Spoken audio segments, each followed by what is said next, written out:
and we are practicing questions.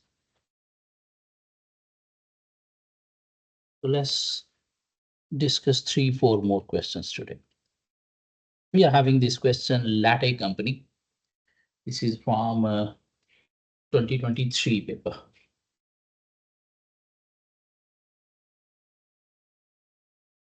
So small scenario, there are 4 different requirements. Requirement A for 6 marks. Requirement B for 4 marks. Requirement C for 5 marks. And then there is a requirement D for 5 marks. Altogether 20 marks question. Requirement A. Describe substantive procedures the auditor should perform to obtain sufficient and appropriate evidence in relation to the existence and evaluation of Latte company's trade receivable. We need to write down substantive procedure to verify trade receivables, but mainly relating to existence and valuation of receivables. Valuation. How we can verify valuation? We need to see whether bad debts provision has been recorded properly or not. If not recorded, ultimately receivables could be overstated. So for that, we need to inspect age analysis copy of company management to ensure provision for doubtful debts has been created properly. And we need to inspect post-year end cash receipts to verify cash has been received against the receivables recorded in balance sheet. For existence, we need to reconcile receivable ledger with control account to identify and investigate differences. We need to perform cutoff like against GDN. We need to ensure sales and receivables are recorded in their correct period, because if they are not recorded in correct period, they are existing in wrong period. And we can investigate credit balances, find the reason for credit balances and ensure they must be recorded as current liabilities in balance sheet rather than asset. So there is a scenario. Let's read the scenario. Might be we need to link something. So this scenario relates to 4 requirements. It is 1st July 2025. You are an audit supervisor with Machato and Company currently working on the final audit of Latte Company, a supplier of catering equipment for the year ended 31st March 2025.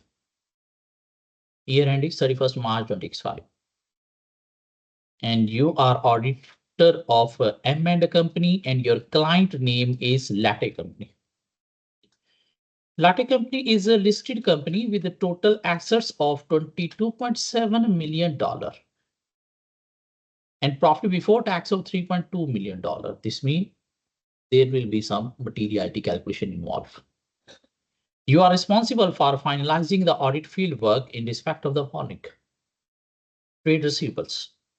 Latte Company's net trade receivable balance is $5.1 million, which comprises trade receivables of $5.5 million and allowance for receivable of $4.4 million at 31st March.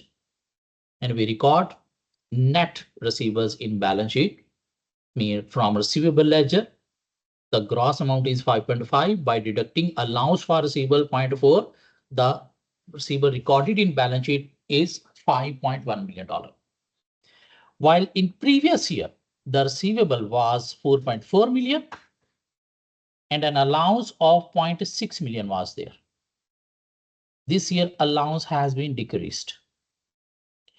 As a result of lack of responses in prior year, the audit engagement partner has decided that our trade receivable circularization will not be performed this year.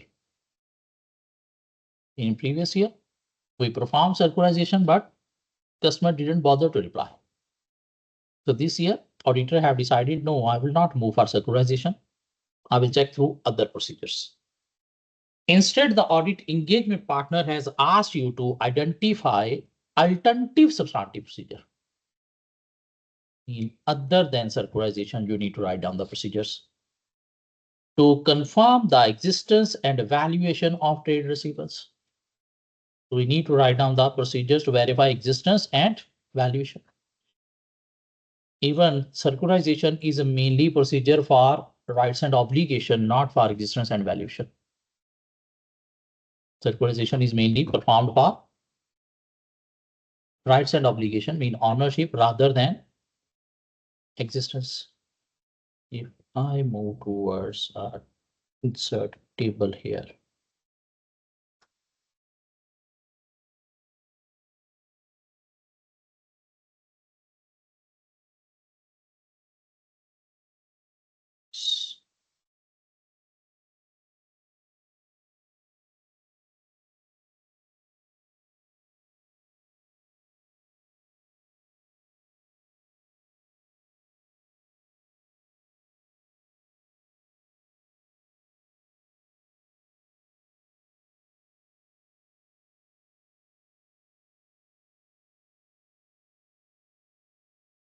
So we need to write down substantive procedure to verify receivable existence and valuation.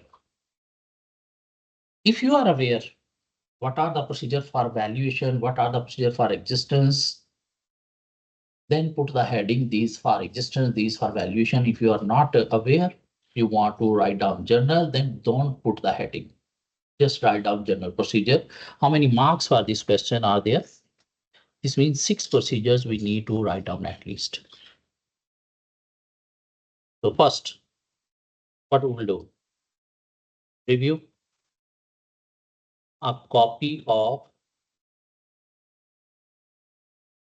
aged receivable analysis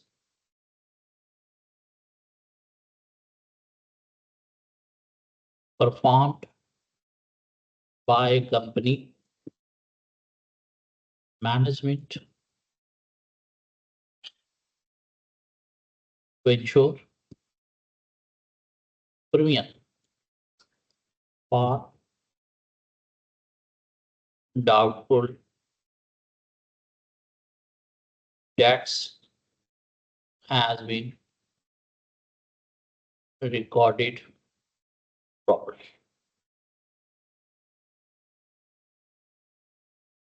What else?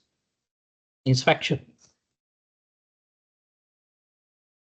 of post year-end cash receipts to verify cash has been received against year-end recorded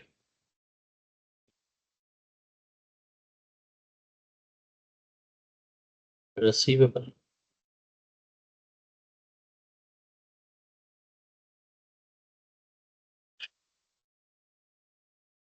What else?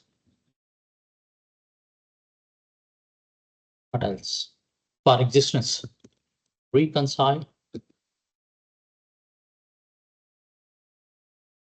receivable ledger balances with control account to identify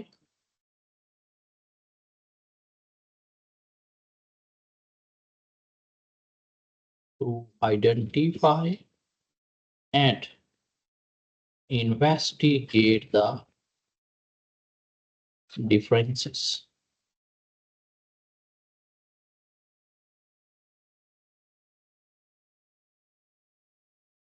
Perform cutoff.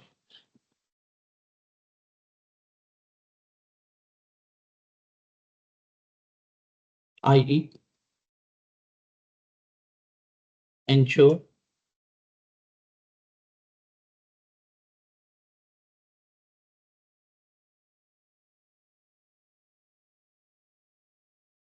onto my system.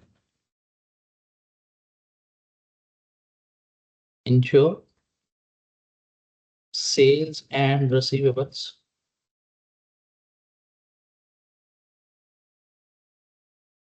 are recorded in their correct period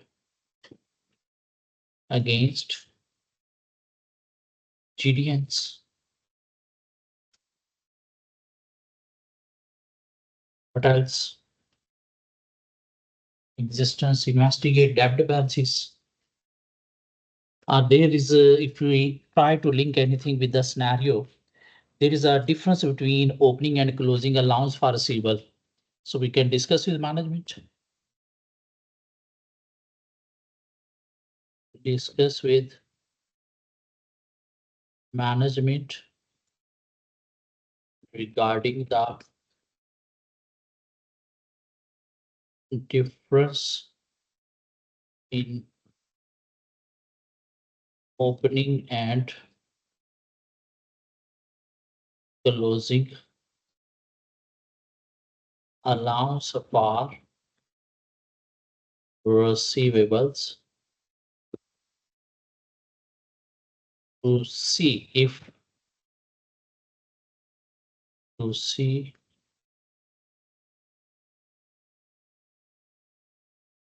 if reasonable. And we'll ask them what's the reason. They will say, we will see whether what they are saying is reasonable, acceptable or not. What else? What else? Other than circularization. We can see if there is any correspondence with the customer. Through that, we'll be able to identify if there are any chances of customers struggling to make a payment. So review correspondence with customers.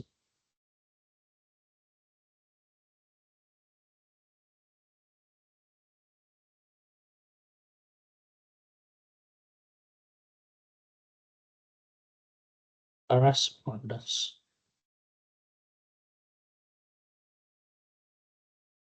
The correct spelling, come on.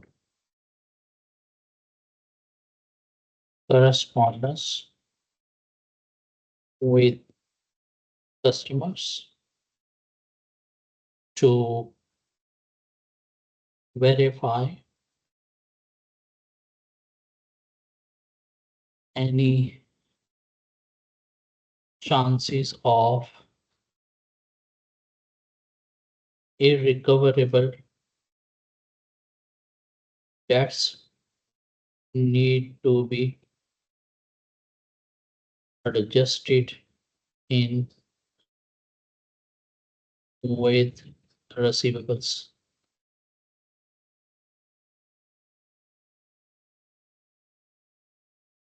What are the alternative procedures if we don't perform circularization? How we can verify receivables alternatively? The way we check occurrence of sales, in the similar way we can check occurrence of receivables. So trace a sample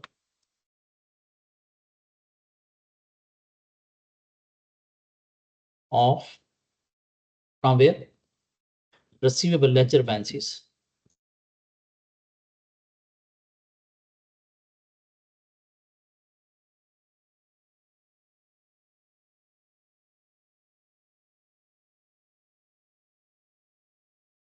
In the sales system to ensure there are relevant sales invoices, GDNs, and sales orders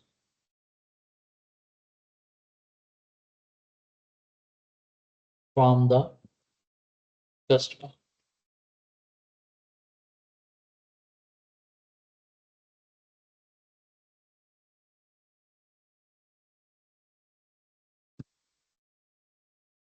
I think enough. We need to write down 6. But after writing down 2, mind stop working. For third, we need to think, okay, what could be the third? And after writing down third, we are totally blank. What to do now? But if we are having practice, our mind will work till third, fourth as well. On fifth, might be we need to think what we should write. So part A done. Part A done. Now there is further information provision for legal claims and bank loan. Part B for 4 marks. Describe substantive procedure the auditor should perform. To obtain sufficient appropriate audit evidence in relation to Latte company's provision for the legal claim. In how we can verify provision for legal claim. Provision for legal claim, there is some information. A former employee of Latte company has made a claim for $0.6 million against the company in respect of an injury suffered while operating equipment which did not have the correct safety equipment installed. The company provided him the defective equipment during work, and while using that, he suffered injury, and now he has filed a claim against the company of $0.6 million, means $600,000. The directors have recognized a provision of 0.25 million in the current year financial statements, which is the maximum amount they are willing to pay to settle the claim. Is the maximum amount they are willing to pay to settle the claim, whether they need to decide or court need to decide. Court will decide. You will not be able to decide. We can maximum pay 0.25 million. No, if court decided, no, you have to pay 0.6 million, you have to pay. So we need to write down substantive procedures to verify this issue. What procedure we can write down?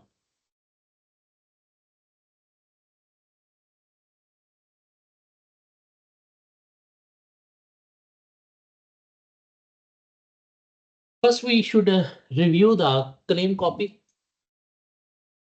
to ensure the severity of the claim and any chances or likelihood of employee succeeding the claim. So review employee claim copy to ensure the nature, amount, and likelihood of the claim. They have created provision. This means there was probability. There was probability. That's why they have recorded the provision liability. So regarding the probability, we can discuss with lawyer. So consult independent lawyer.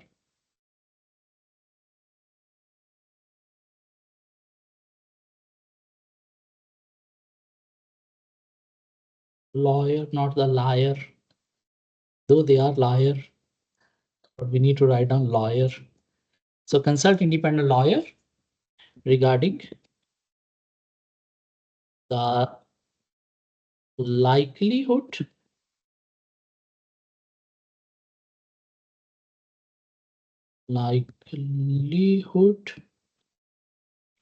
of customer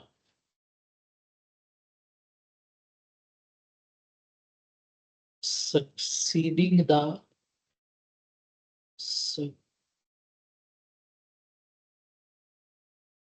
customer success in the claim and the amount company have to pay?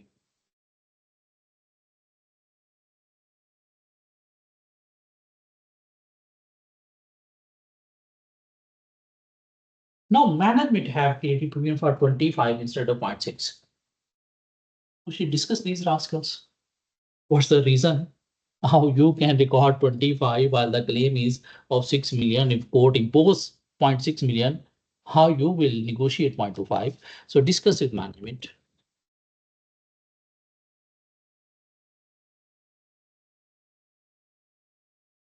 The reason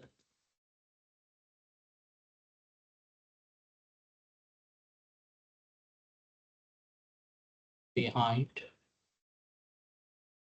recording lesser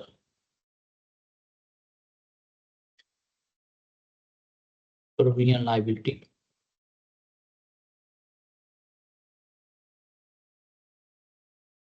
as the claim is for dollar 0.6 million to see if reasonable.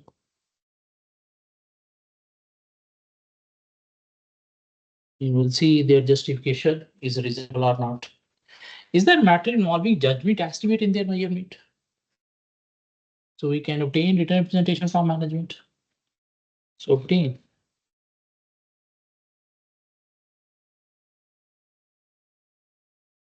written representation from management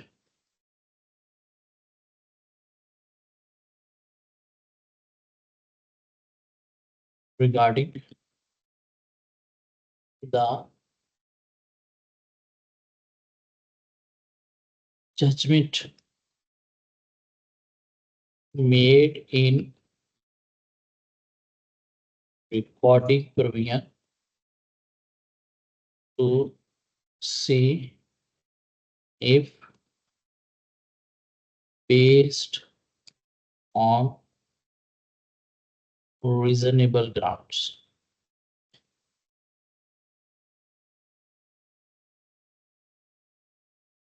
What else?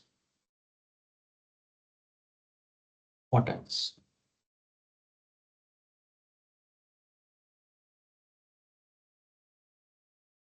There could be chances companies having some negotiation, communication with the employee, and he is willing to settle with 0.25. That's why they have recorded 0.25. So we can review correspondence with the employee. Review any correspondence with employee to identify any chances of settlement on amount below the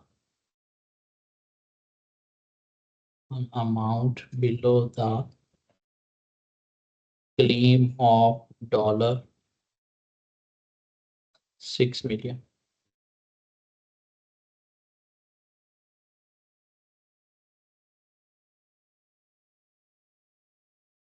So whole procedure we need to write down.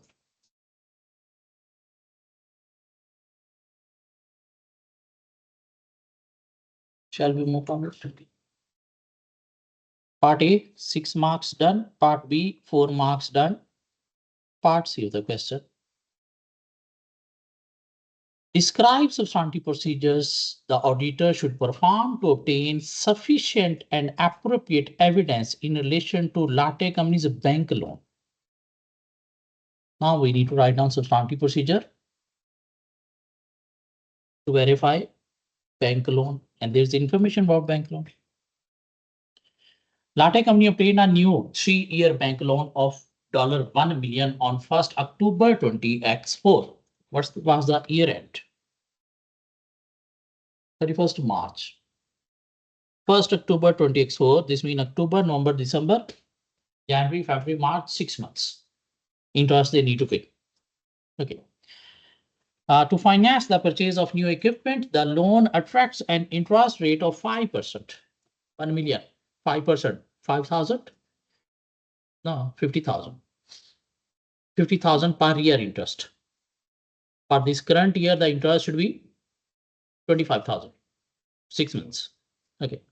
Under the term of the loan, 10 payments of 105,000 comprising capital and interest are due to be made on a quarterly basis, commencing 31st December 20x4. They need to make quarterly payment. Quarterly means 3 months payment of 105,000, including interest as well as capital amount, are due to be made on a quarterly basis, commencing 31st December. Mean first payment should be on 31st December 2024, then 31st March, then 30th June, so on. Latte company did not make the quarterly payment due on 31st March 20x5 until 15 April 20x5. This means December payment will assume had paid already. 31st March payment is still not paid of 105,000. How we can verify? First, we need to verify the amount of loan is 1 million. The interest rate is what? 5%. There is a payment detail of 105,000, including capital and interest every quarter. From here, we can get this detail.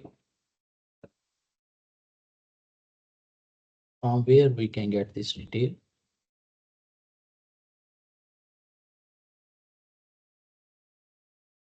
Review loan agreement.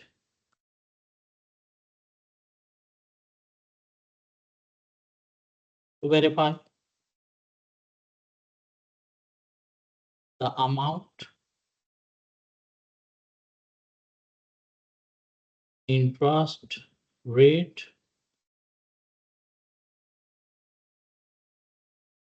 time period, mean for how many years they have provided the loan, and detail of quarterly payments.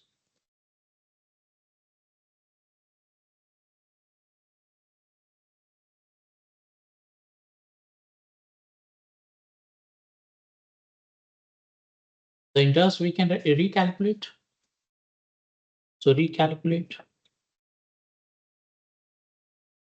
the interest expense relating to the quarter and compare with management calculation. But this we don't need to write because interest they need to make payment of 105,000. That interest and principal both are included. So this procedure will not be there. This procedure will not be there. If the interest is not paid by 31st March, it should be recorded as a current liability. So what we can do, review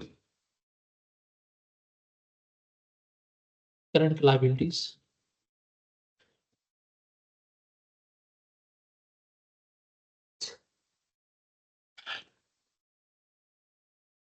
In statement of financial position to ensure interest for quarter to March 20x5 has been accrued for.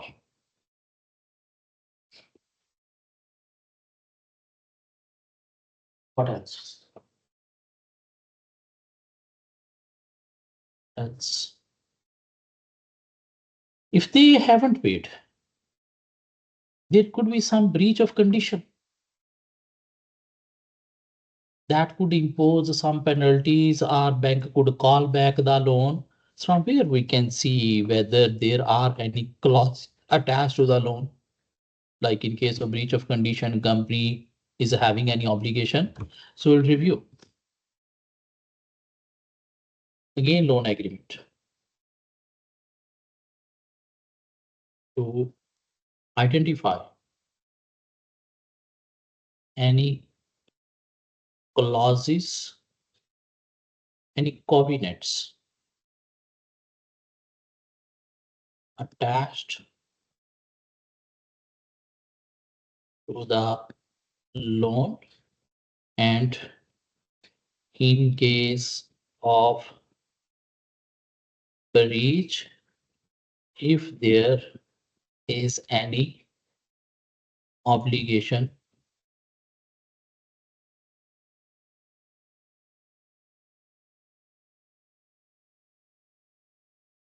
imposed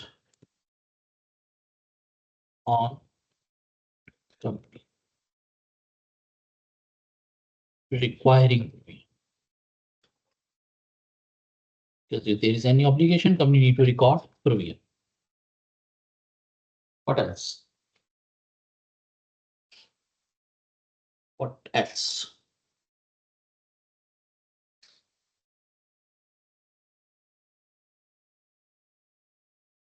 We can discuss with management the reason behind no payment and their intention to making payment.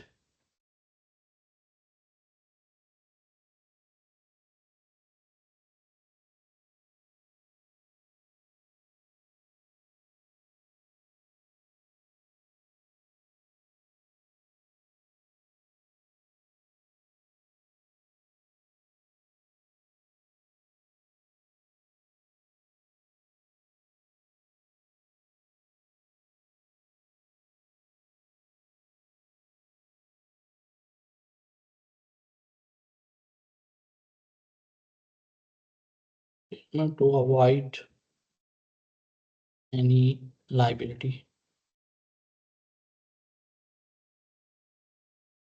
And they asked, you need to write down substantive procedure to obtain sufficient appropriate audit evidence in relation to Latte company bank loan.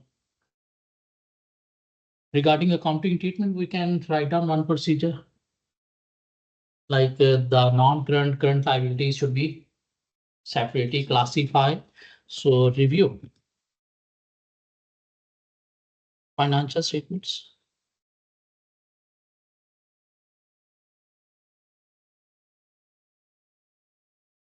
to ensure separate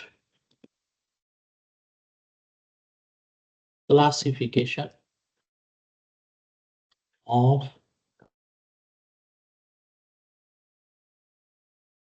non-current liabilities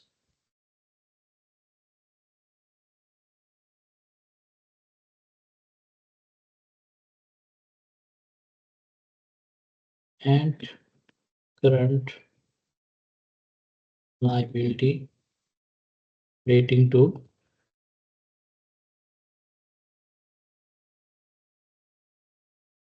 amount split of loan. In the coming year, quarter installment should be recorded as current liability. The amount that we need to settle after 12 months, that should be recorded as non-current liability. In fact, next 3 quarter installment should be recorded as current liability. So how many procedures we need to write down? Five. One more. What else we can discuss? What else? Can we identify authorization for loan from board minutes? So review board minutes.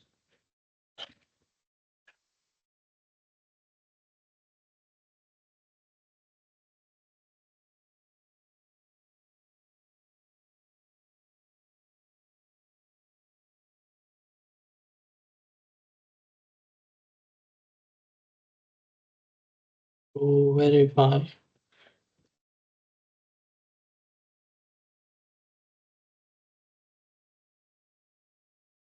authorization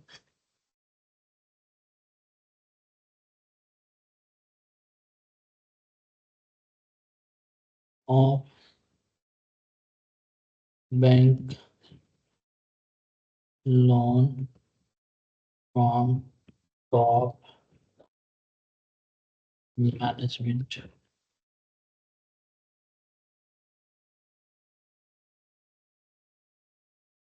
So part A, part B, part C, all together 15 marks. And these are the marks where students struggle in the exam. Because to pass from these 15 marks, we need to get at least 8 marks. I mean, for 6 marks, we need to write down at least 3 to 4 procedures. For 4 marks, at least 3 procedures. Don't say 2 are enough for passing, no. And then we are having part D. Before part D, we are having a small paragraph. It is now 12th August 2025. Year end was 31st March. Current date, it said, was 1st July. So now we have moved towards 12th of August 2025. During the audit of the legal claim against Latte company, the audit team concluded that a provision of 0.6 million should be recognized rather than the 0.25 million originally provided for. A significant increase in the provision was required in order to comply with IAS 37 provision contingent liability and contingent asset. The audit engagement partner has determined that the provision is now appropriately valued. Mean management have made the adjustment. Everything is okay. And that this issue should be communicated as a key audit matter. In accordance with ISA 701, communicating key audit matter in the independent auditor's report. Describe the factors which the audit engagement partner would have considered in determining that this issue is a CAM. I mean, we need to explain what is CAM. Significant account balances, high risky areas, areas where management estimate judgment is involved, and areas significant from audit point of view according to auditor judgment. How many marks? Altogether 5 marks. There is part 2 as well. Describe the content of the CAM section of the auditor's report for Latte company. What we write in CAM section. Heading of the matter. We need to explain why we consider it CAM. And we need to write down brief audit approach, how we have verified during the audit. Means straightforward. We need to write down what are the factors, mean what are CAMs. And we need to write down what we write down under the head CAM, mean what are the contents heading. Explanation why it is CAM from audit point of view, key audit matter from audit point of view, and brief audit approach, how we have verified it. 5 marks. So let's move. Part D1.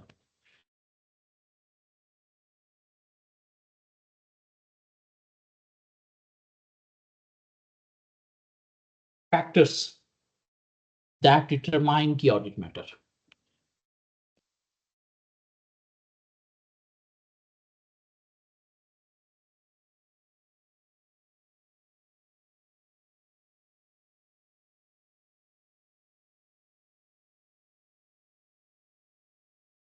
High risky areas.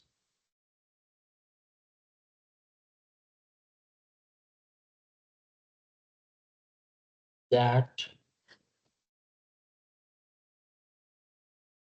auditor identified at audit planning stage.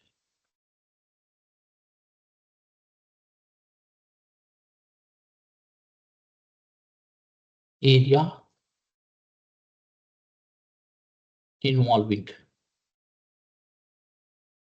management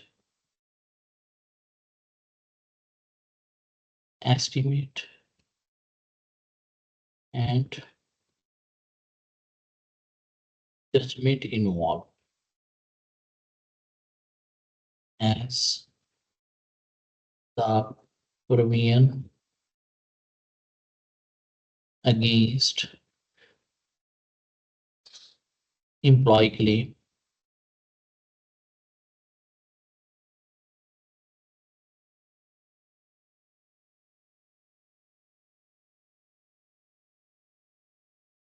is based on management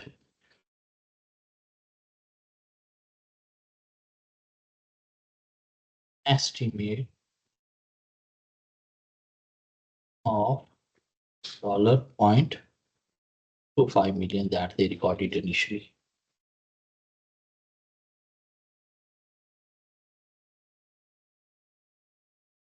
Significant areas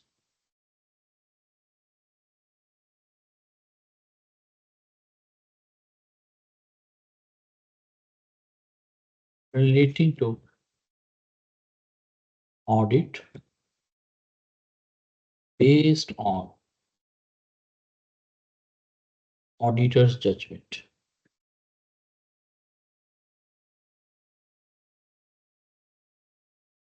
What else?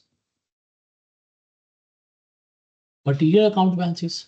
0.6 million is of how much of company current profit? So current profit is what? Current profit is what? 3.2 million. And 0.6 million is material. How much percentage of that?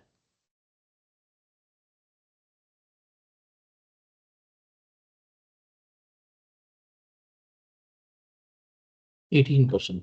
So we'll write down material account balances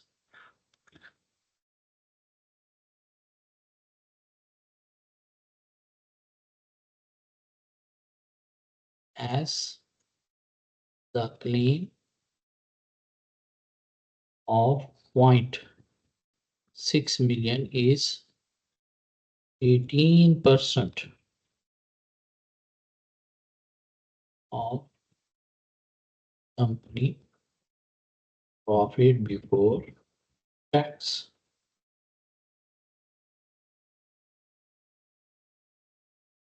Two, what are the contents of key audit matters section of audit report? Contents of CAM.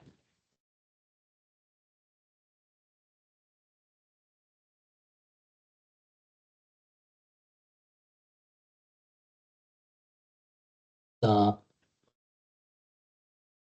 heading of the matter, i.e. provision, liability. The reason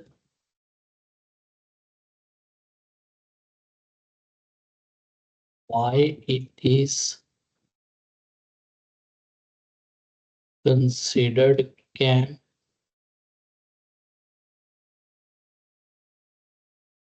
What's the reason why we are considering CAM to this area in this audit? The area where uncertainty and estimate involved. The area involved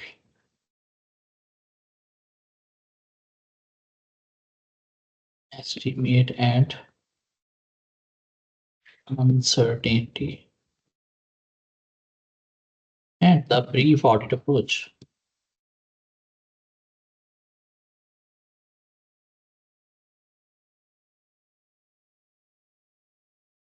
That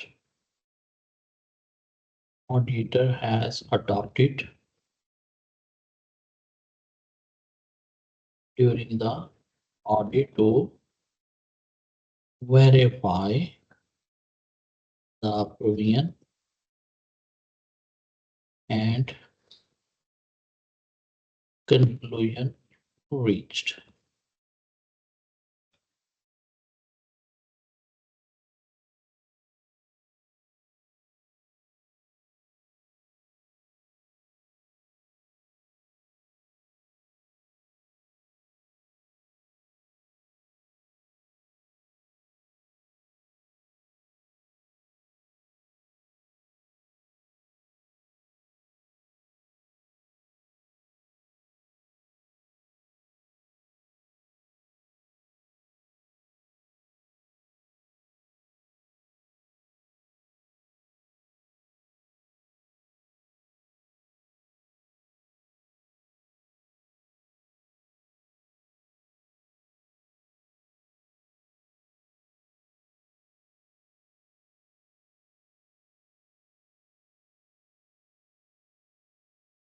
So question completed now.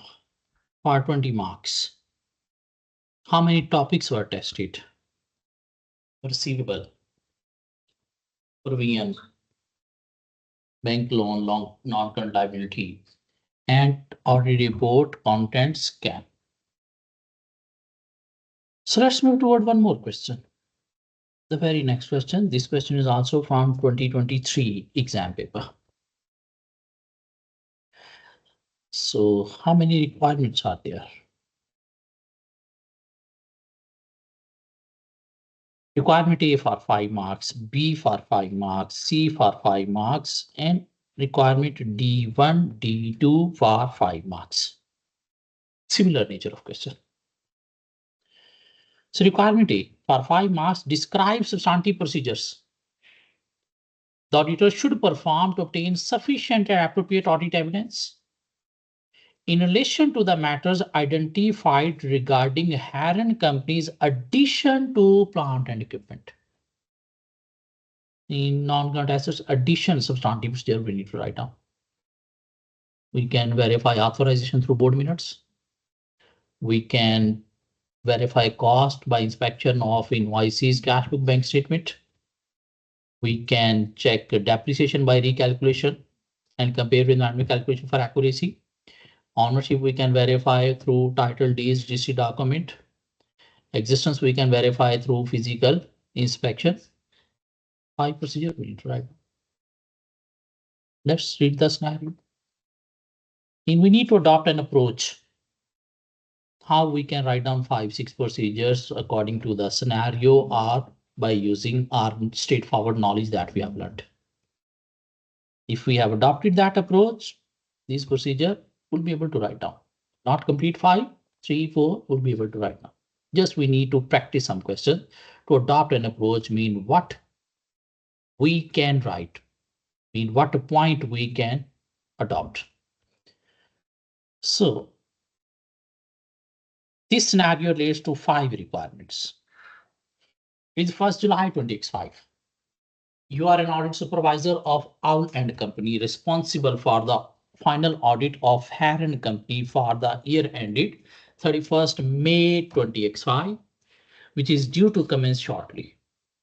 So year end is 31st May. Though it's odd, should be March, should be June, December, but it's 31st May. We cannot do anything. We'll treat accordingly. So 31st May, this means started from 1st June. Okay. Heron Company is a manufacturer of color dyes used in textile industry. Its draft financial statements show total assets of $64.5 million and profit before tax of $8.9 million. The following matters have been brought to your attention.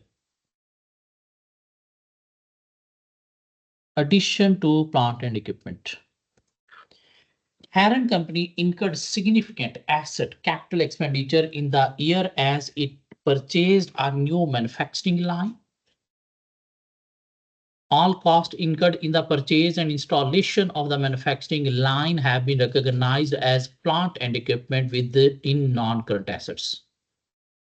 The amount capitalized of 3.6 million include the purchase price of 2.7 million, delivery and installation cost of 0.3 million, Capitalized both. Refundable purchase tax of 0.5 million.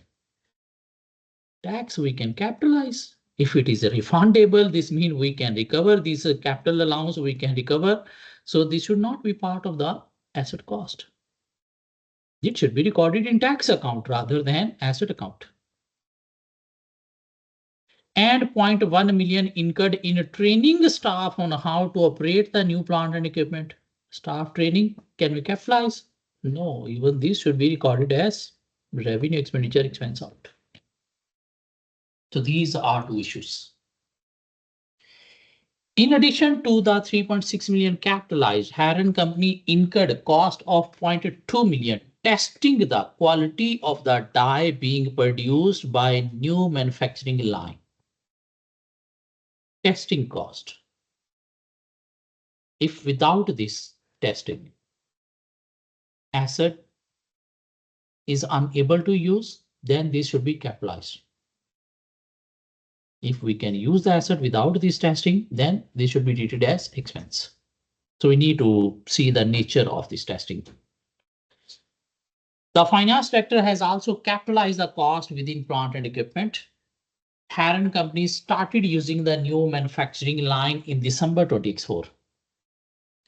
And it has a useful life of 8 years. Plant and machinery having useful life 8 years. Too much. Let's see.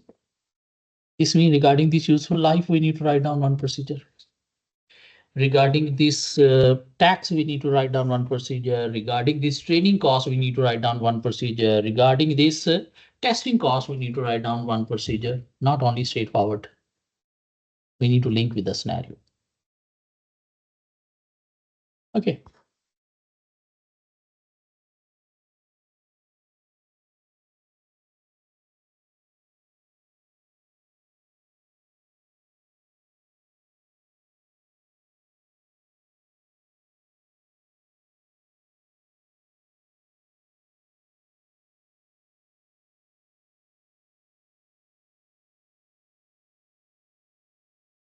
So substantive procedure to verify addition of plant and equipment. Party. First, we can verify authorization. So review board minutes.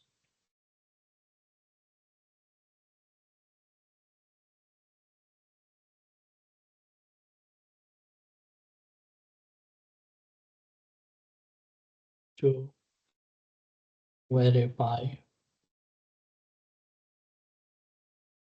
authorization of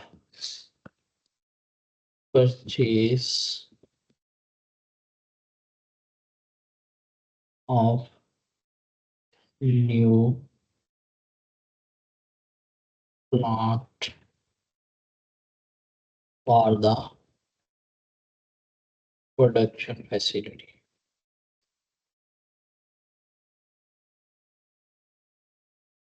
So we should verify 2.7 million purchase cost through invoices and cash book bank statement. So inspection of purchase invoices and cash book /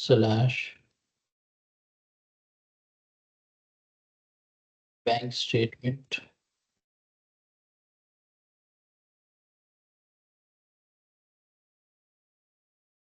Verify the amount. Verify the $2.7 million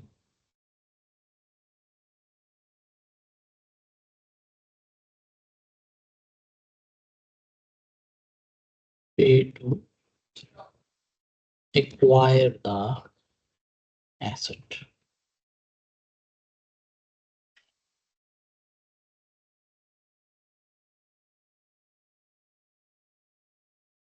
So now 0.5 million refundable tax. So discuss with management.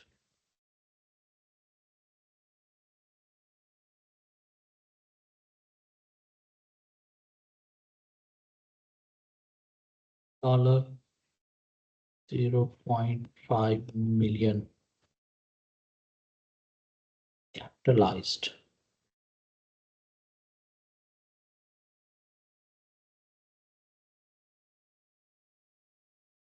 Tax in asset cost that should have been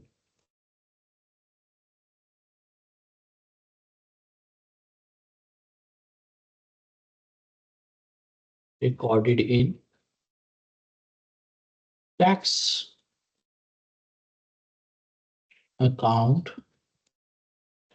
rather than asset account.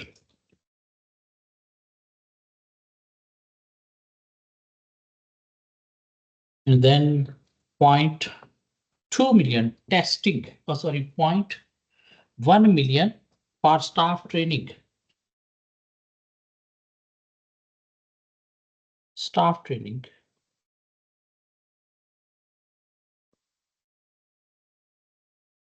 Of dollar 0.1 million is revenue. Expenditure should be recorded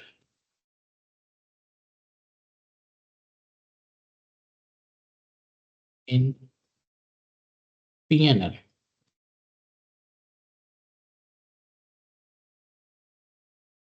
Discuss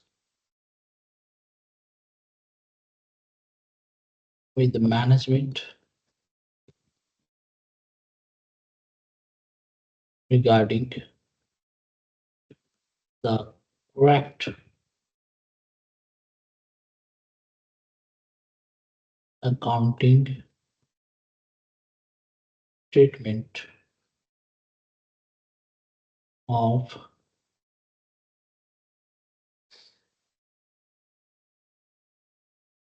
revenue and capital nature expenditure.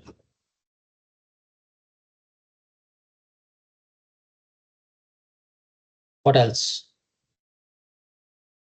0.2 million testing costs they have capitalized. So what we can do, we can inspect the invoices relating to testing cost, testing the plant, and discuss with management the criteria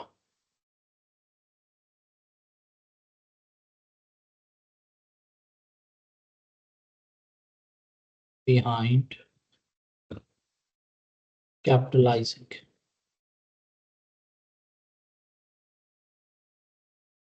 And there is useful life of 8 years. How we can verify the useful life is 8 years? Assess the useful life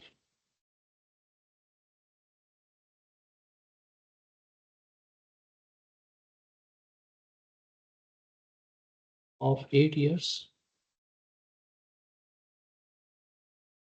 by comparing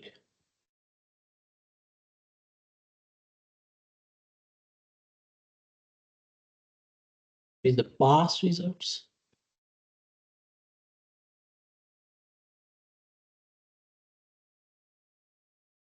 industry average,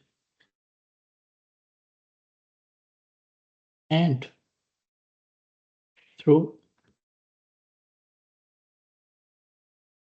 discussion with management to see if reasonable.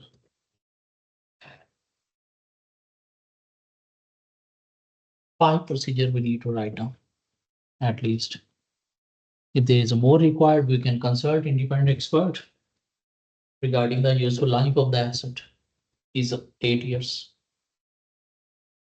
5 procedure we need to write down.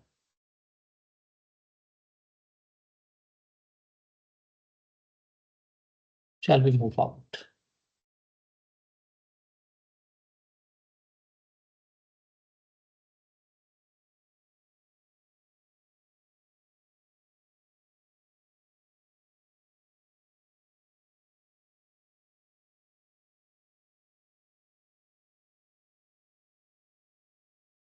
Try to use all 8 fingers while typing,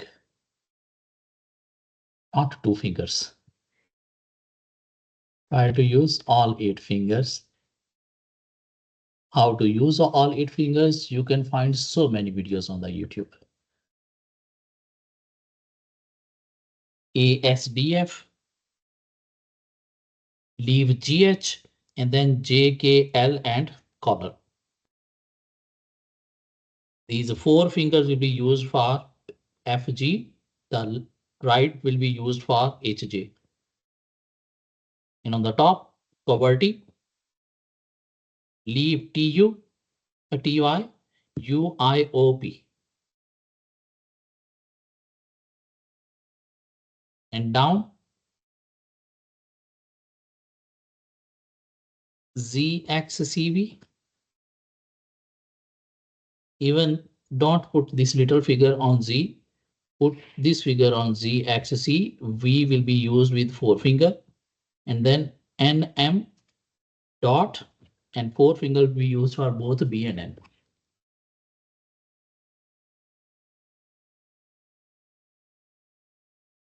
But if you are comfortable with using 2 fingers and you can type quickly by using 2 fingers, it's fine. Okay. So part B of the question. Part 5 marks. Describe substantive procedure the auditor should perform to obtain sufficient and appropriate audit evidence in relation to Heron Company's bank balance. Same bank balance procedures we need to write down for 5 marks. What's the issue in bank balance? Let's see. The bank figure included in Heron Company's draft financial statements comprises of 4 bank accounts balances. An overdraft of $2.4 million, which is the company's main current account, and a total of $0.6 million relating to 3 saving accounts. There are 3 saving accounts where companies are having 0.6 million combined positive balance, and there is one main current account where companies having negative balance of 2.4 million. The finance director has informed the audit team that all 4 accounts have been reconciled as at the year-end mean bank reconciliation have been performed. So we need to review this bank reconciliation to see if there is any difference that has been investigated, adjusted. And we need to verify these balances from bank through bank confirmation letter. And regarding bank reconciliation, we need to check whether unpresented, uncredited checks have been adjusted in next financial statements or not. Regarding bank reconciliation, we need to identify, verify opening balances while comparing with the previous closing of both cash book and passbook.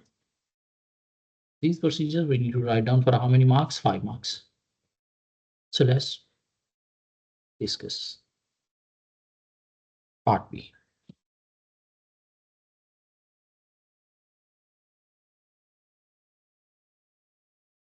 So independent confirmation.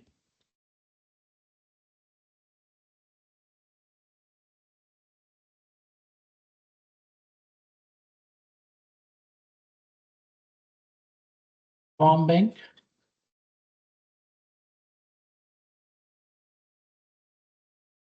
About the balances of all 4 accounts through bank confirmation letter.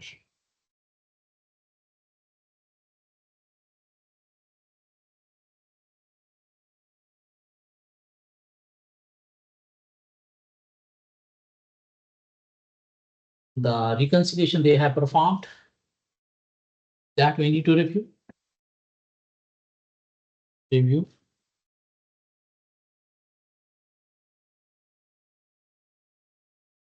The reconciliation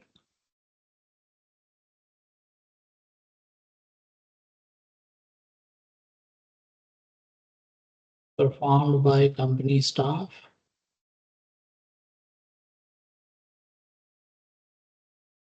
to identify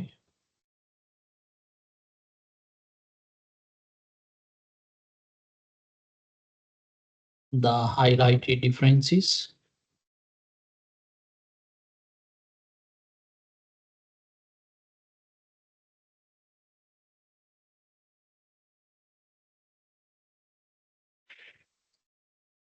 to ensure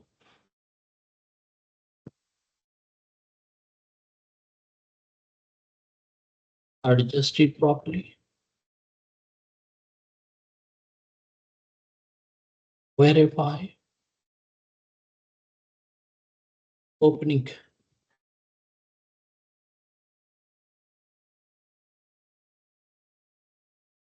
balances by comparing with prior period cash book to ensure they are same.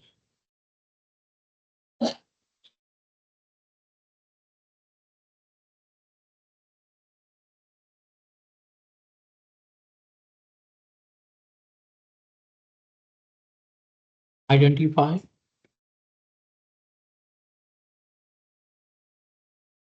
unpresented checks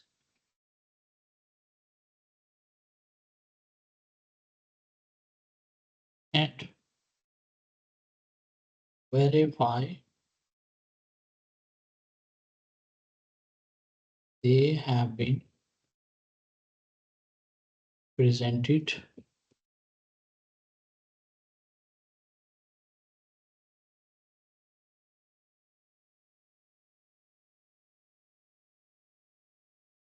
by review of next month bank statement.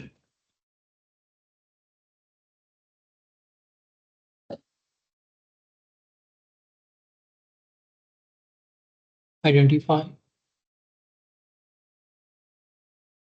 uncredited checks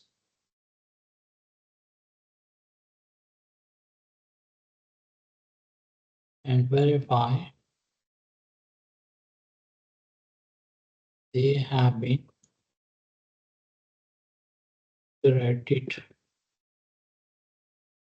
to next month bank statement.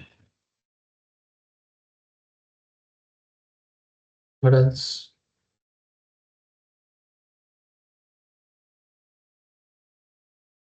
What else? Was there any issue? There was no issue. We need to see whether the positive balance has been recorded under current assets and negative balance has been recorded under current liability. So review financial statements.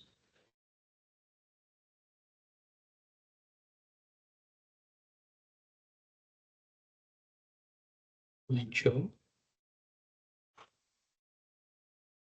positive bank balances have been recorded under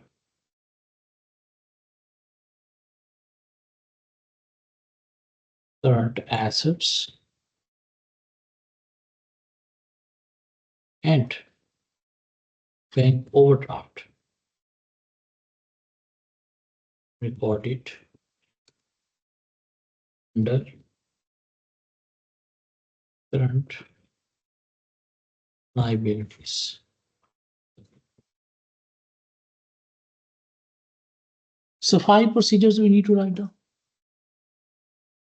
Part C of the question. 5 marks again. Describe substantive procedure the auditor should perform to obtain sufficient and appropriate audit evidence in relation to Heron Company's provision for the legal claim. Provision, legal claim, claim copy, lawyer consultation, written representation, remaining according to scenario, what are the issues? Parent company, a customer of Heron Company, has made a claim of 0.8 million against the company. Customer company. Parent company is claiming that a customized yellow dye purchased from Heron Company in March 2025 was substandard. And that as a result, parent company had to scrap a large batch of cloths it was producing. The finance director has included a provision of 0.6 million. Why not 0.8 million? In the draft financial statements for the year ended 31st May 2025, due to the belief that this is the likely sum to be paid to settle the claim. Likely. The yellow dye was not sold to any other customer, and Heron Company does not hold any inventory of the dye at the year end. The inventory all sold to them. So first we need to review the claim copy to identify the severity of the claim, and the amount is 8 million. We can consult independent lawyer regarding the likelihood of the claim and chances of customer success in this claim. We can discuss with management the reason behind recording lesser provision of 0.6 million as the claim is for 8 million.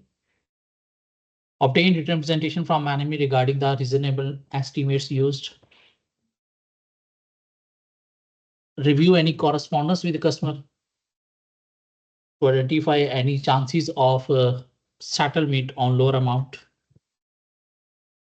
Yes, we can write down 5. The same we applied in previous question. In that question, that claim was from employee, and this claim is from customer. Similar procedure we need to write down. Done. Part D. Having a small paragraph first. It is now 28th August 2025. And the audit of Heron Company is almost complete. The auditor's report is due to be signed shortly. Our report has not been signed yet. We are in period 1, period 2, or period 3. 1. The following matters have been brought to your attention.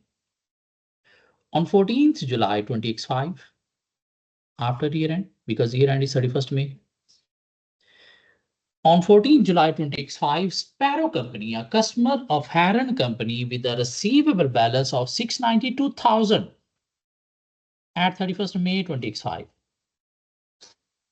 notified Heron Company that it was experiencing significant cash flow difficulties and would be unable to make any payment for the foreseeable future,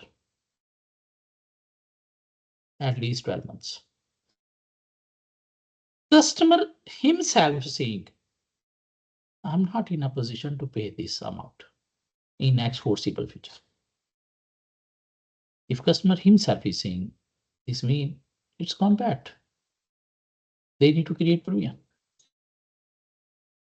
Either they need to record as bad debts or they need to create provision. The finance director of Heron Company believes that as Sparrow Company is a long-standing customer and has been trading for many years, the outstanding amount will be received in full in due course. and has therefore not adjusted the receivable balance in the financial statements for the year ended 31st May 2025. There is a material misstatement. 692,000 is how much of company profit? 692,000 against 8.9 million, mean 0.692. 0.692.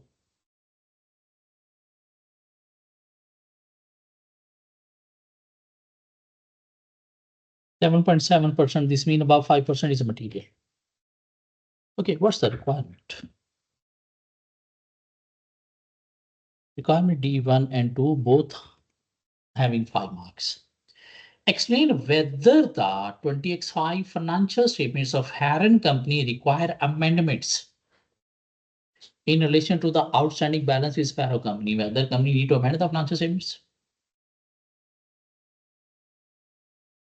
or not. Is that per IAS 10 post year end adjusting event? That need to be adjusted. This means amendment in financial statements is required, as the matter is a material as well. And then we need to describe 2 audit procedures which should be performed in order to form a conclusion on any required amendments. Regarding amendments, we need to write down 2 procedures. So first, we need to discuss whether the amendment is required or not. And before discussing the reason, we need to provide the materiality first. So part D. 1.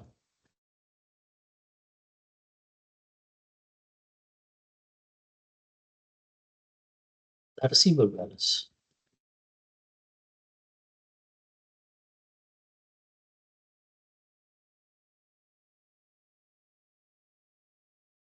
of $692,000 is 7.7% of company profit and hence material.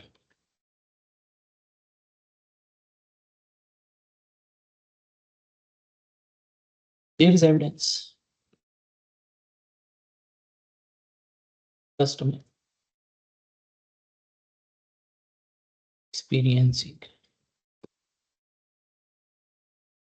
cash flow problem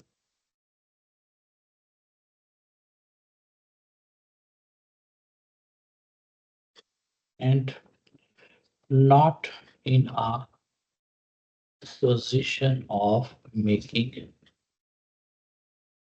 payment against the amount due.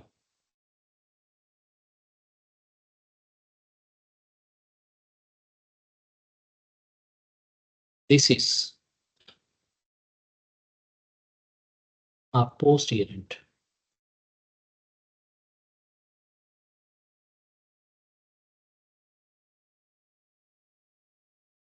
An adjusting event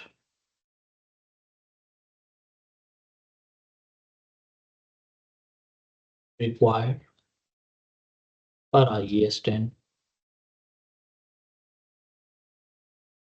require adjustment to the receivable balance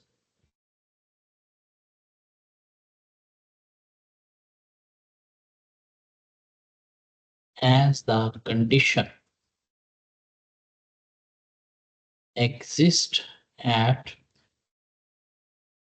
year end.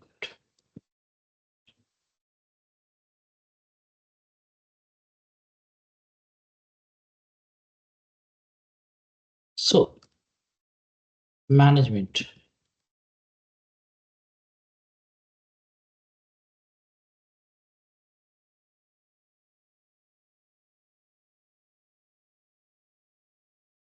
should be requested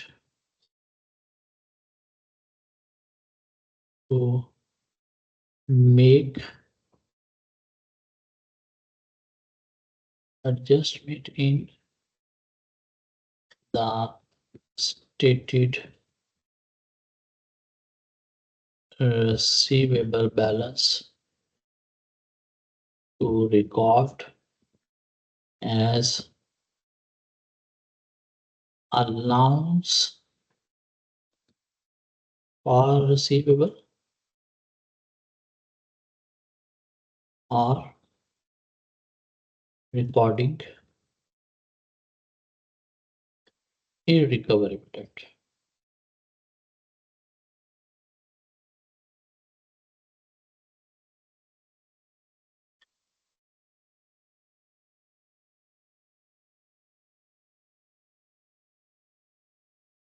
And then we need to write down two procedures.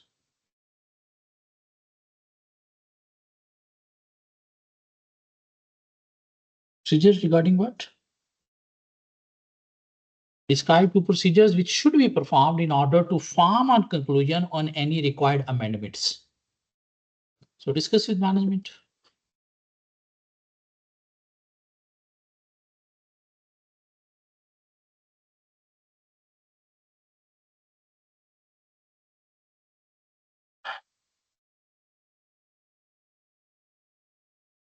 Regarding the accounting treatment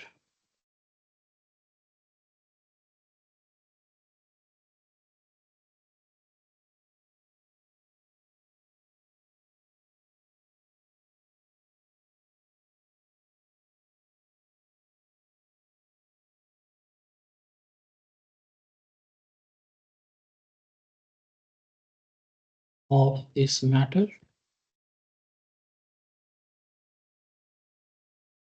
and whether adjustment required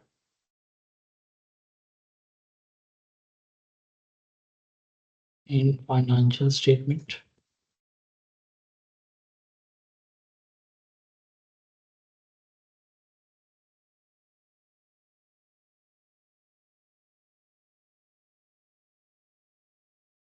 to see if reasonable. We can review any correspondence with customer.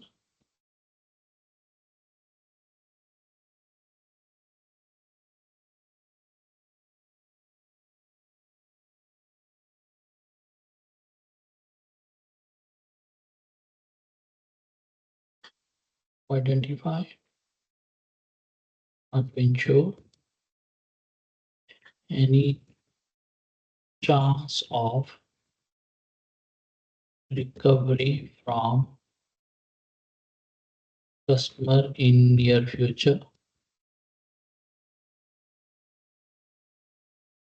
either full or partial amount.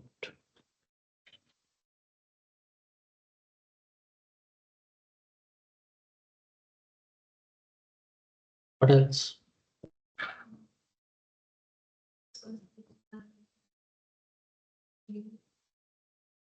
To amend the financial statements as per IAS 10.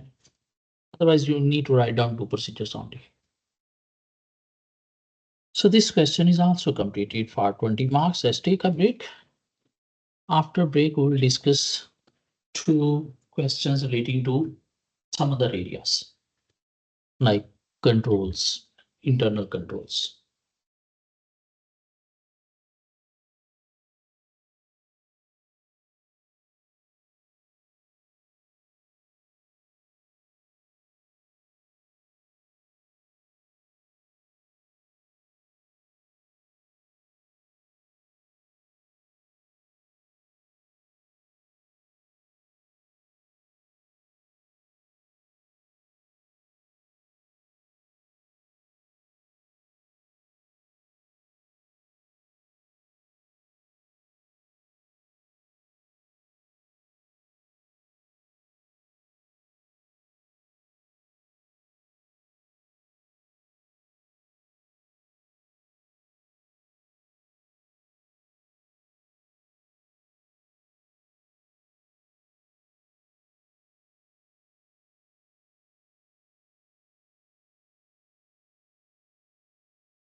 Hindi में देने में अच्छा लगता है।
The beats are perfect.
Guys, this is like this breaks it. That's how.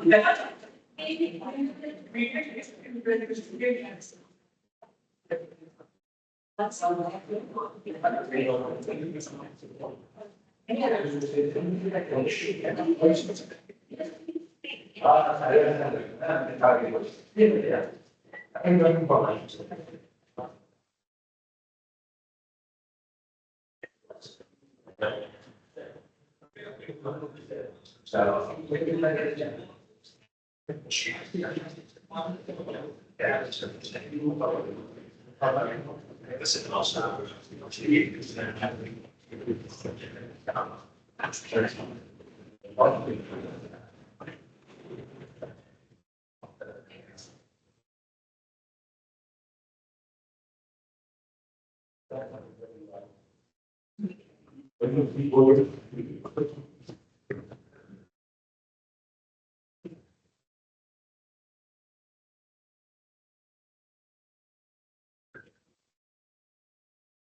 Oh, you're right.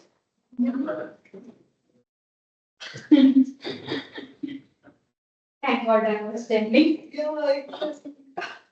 Classes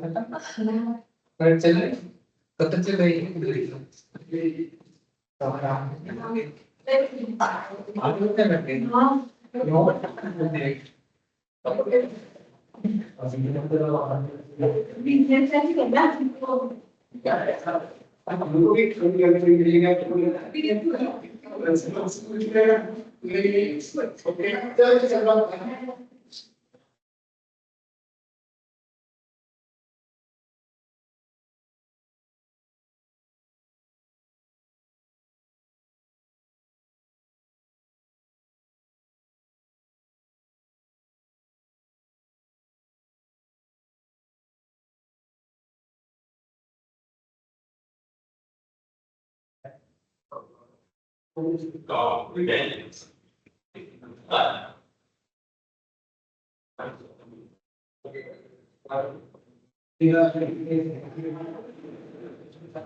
I'm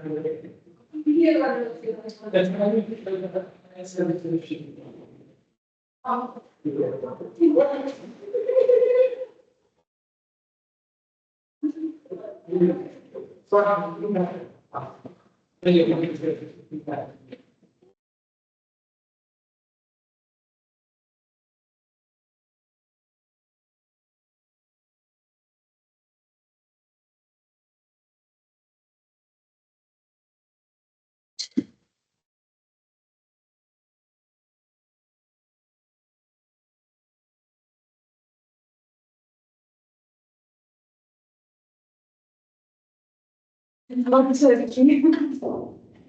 You can take that and you go back later. I'm sure you will come to it.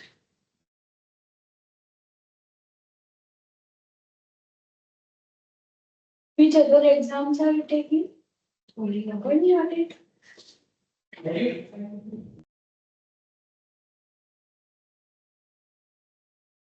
Um,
They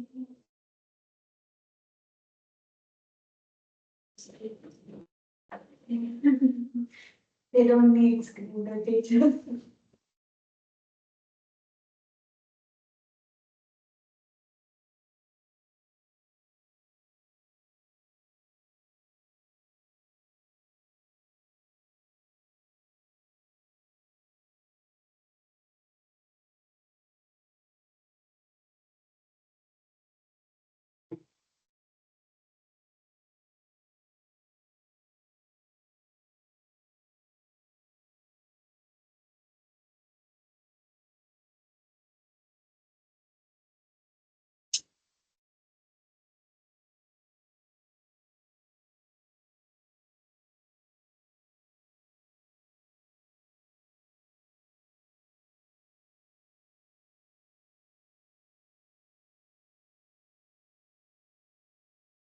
कस्तो बैगुनी हो बैगुनीलाई के गर्ने तिम्रो बानी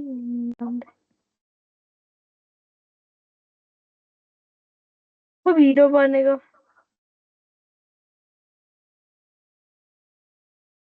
Who is tu? पर्सी जस्तो भएको थियो त अघि फोटोमा Hello, hello. Hello, hello, camera. के हो त्यस्तो सर्लक्क देखाउने आफ्नो ज्यान Huh?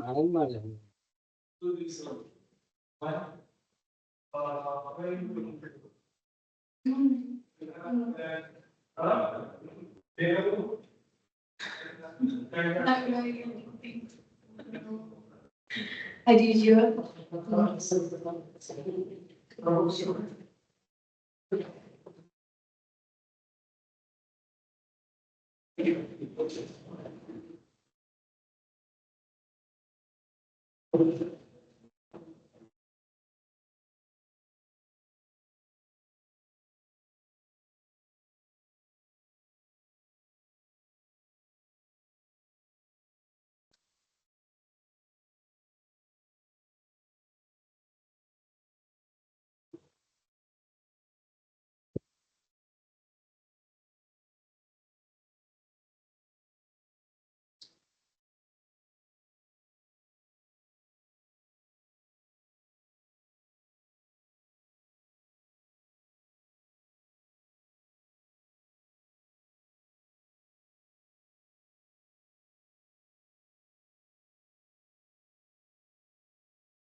So practice, practice, practice. Going towards one more question from 2023 past paper. Silver company. Here's a scenario, one page, and two requirements. Requirement A for 4 marks and requirement B for 16 marks. Required. Auditors have a responsibility under ISA 265, communicating deficiencies in internal control to those charged with governance and management to communicate significant deficiencies in internal controls to those charged with governance. During audit, we need to communicate significant internal control deficiencies to company management. Part A for 4 marks. Describe 4 matters that auditors should consider in determining whether a deficiency in internal control is significant. In how auditor can judge whether the deficiency is significant or not, because significant deficiency we need to communicate. How we can decide whether the deficiency is significant or not.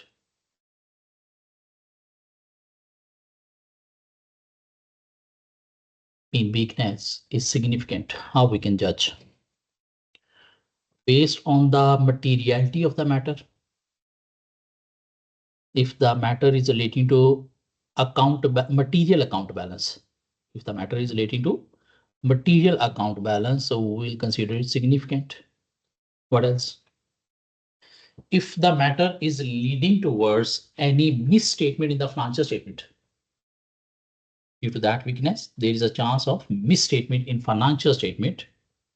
We will consider it significant. What else? If the deficiency is due to fraud,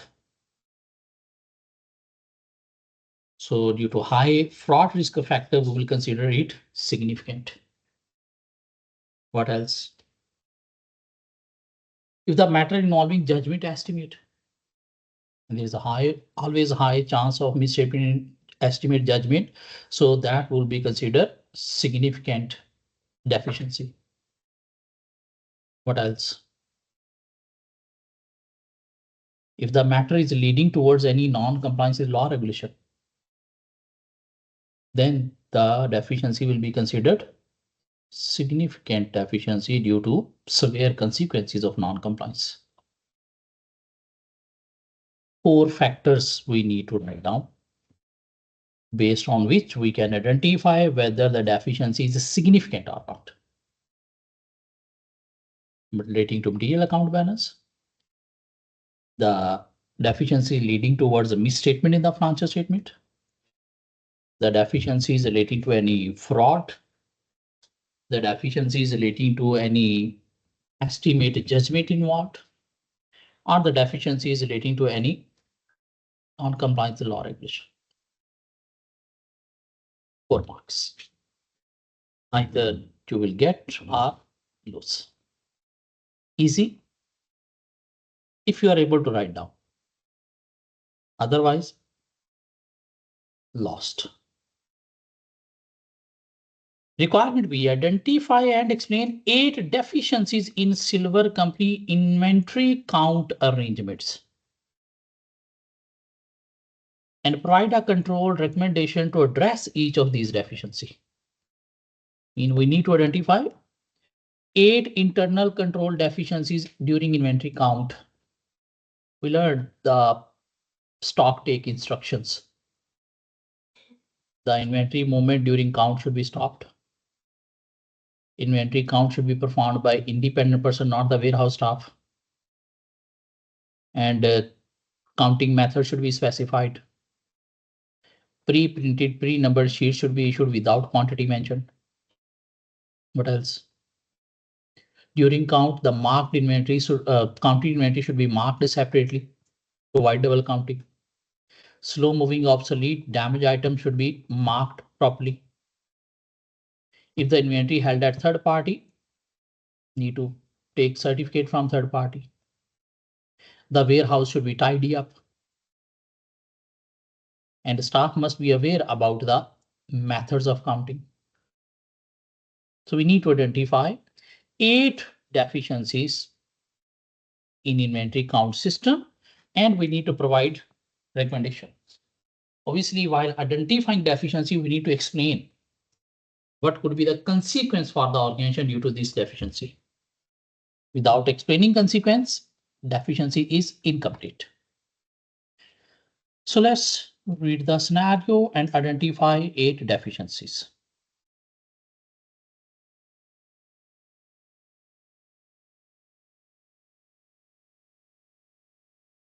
Insert table.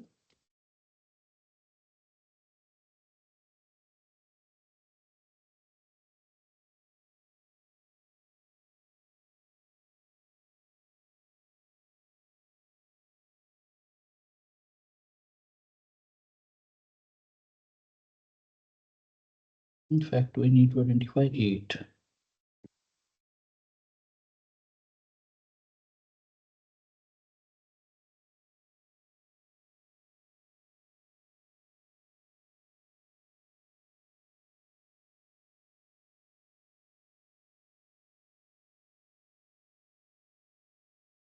Deficiencies and their controls.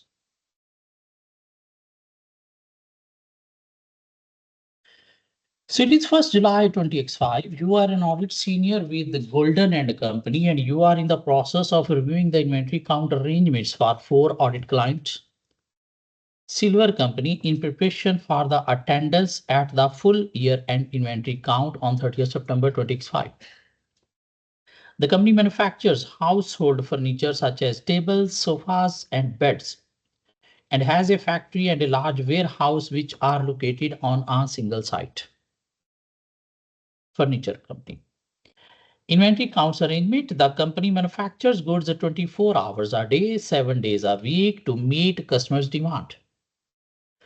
Production will still be continuing during the inventory count, as it is not possible for the company to stop producing goods. Movement of goods in and out of the factory and warehouse will also have to continue for operational reason. So first reason is what? Inventory movement is not stopped.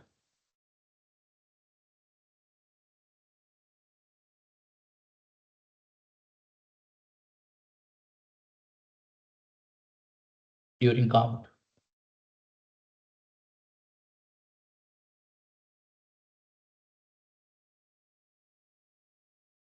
This could lead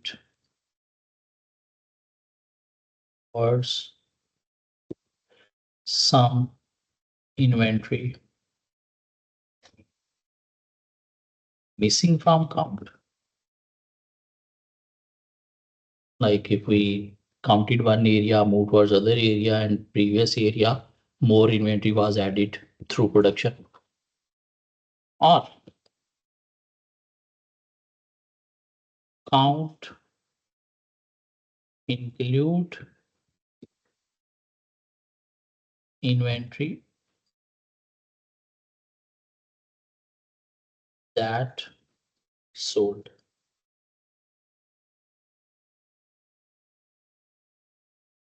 So what should be there? Inventory movement.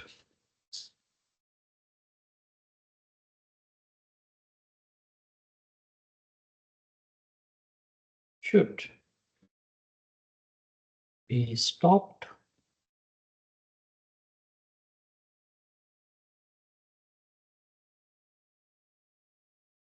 during count.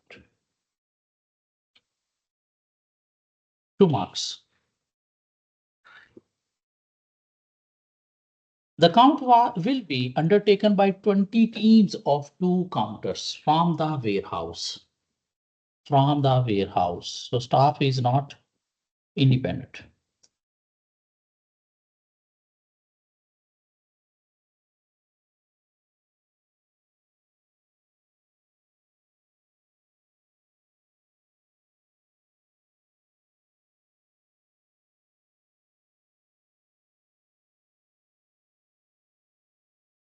What will be the issue? If warehouse staff is involved, inventory count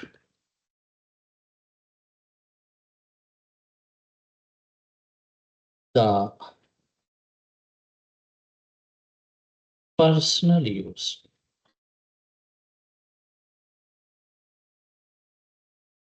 inventory units by the staff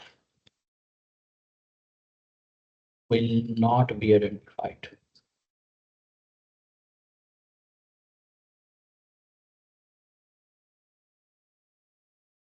So inventory count staff should be independent,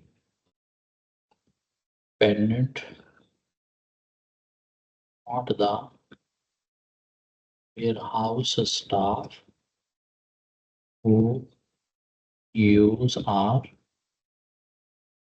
control the inventory.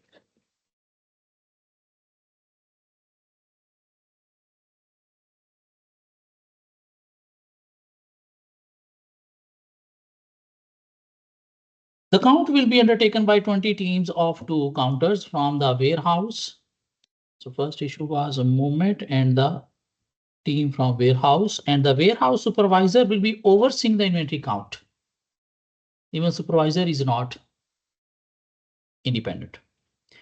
Each team will be given a specific area of warehouse to count using sequentially numbered inventory sheets, which details the item of inventory together with the quantities held at the date of the count.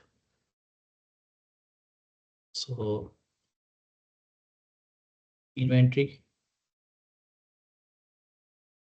sheets having quantities already stated.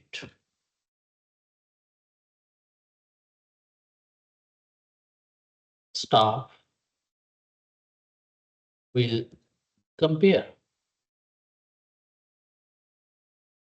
the sheets with physical units on the floor. Extra units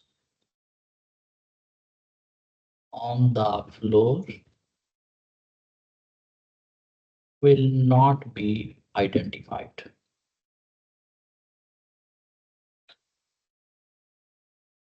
So pre-printed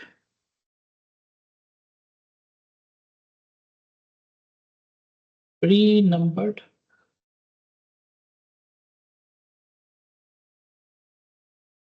sheets should be issued per count, but without the quantities stated. Quantities must be stated on sheets after counting the inventory on floor.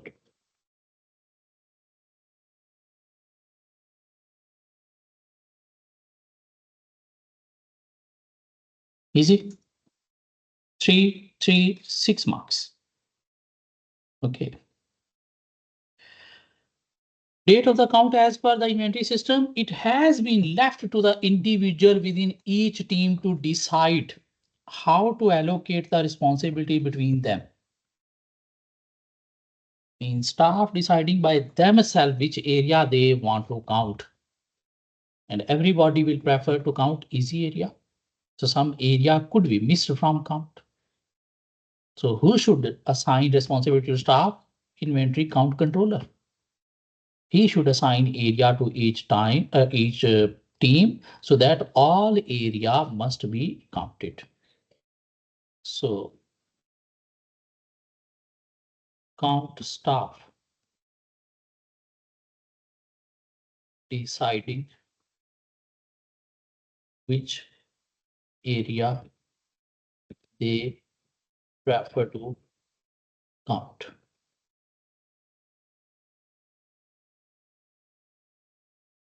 All team will prefer to count easy areas. Some inventory areas might miss from count. So inventory count controller should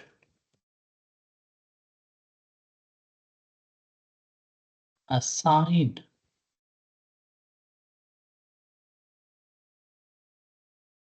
areas to count for each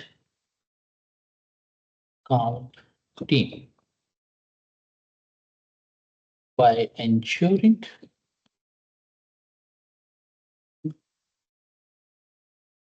all inventory must be taken count.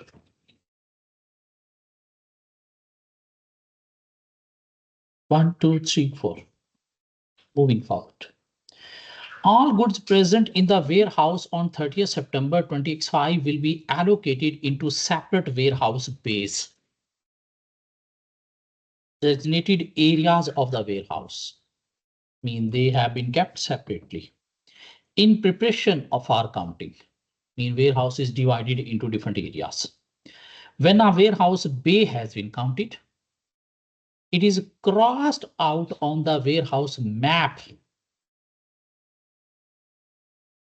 which is held in the office by the warehouse supervisor. The warehouse supervisor is confident that the 20 teams are familiar with the warehouse and the location of the inventory, and concluded that each bay only need to be counted by one team. One area of the warehouse, which includes a large quantity of spare parts left over from production, will be segregated so that this inventory will not be counted. As the warehouse supervisor has stated that these items are unusable. First, there is a issue. After counting each area of inventory, they are not marking that area. They are marking on the map. If map is too old, not updated, or not according to number of bays in the warehouse, some inventory could be missed from the count, some inventory could be double count. So marking should be done on inventory bay basis rather than on the map. So this we can discuss after counting inventory.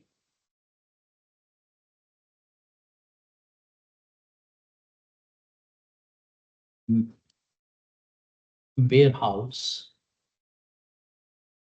map is marked for identification of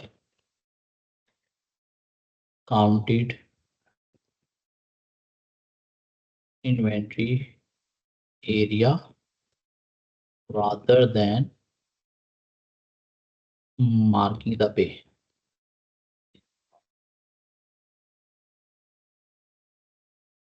If map is too old and not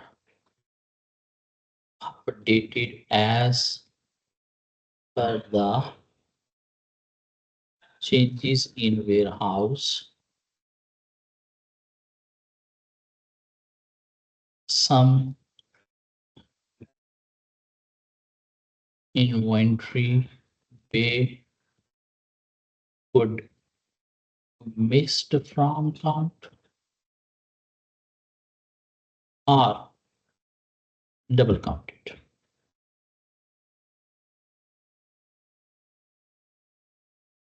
So after counting inventory in any bay, the bay should be marked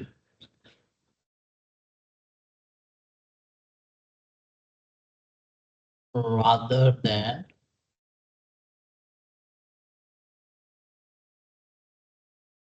marking on map.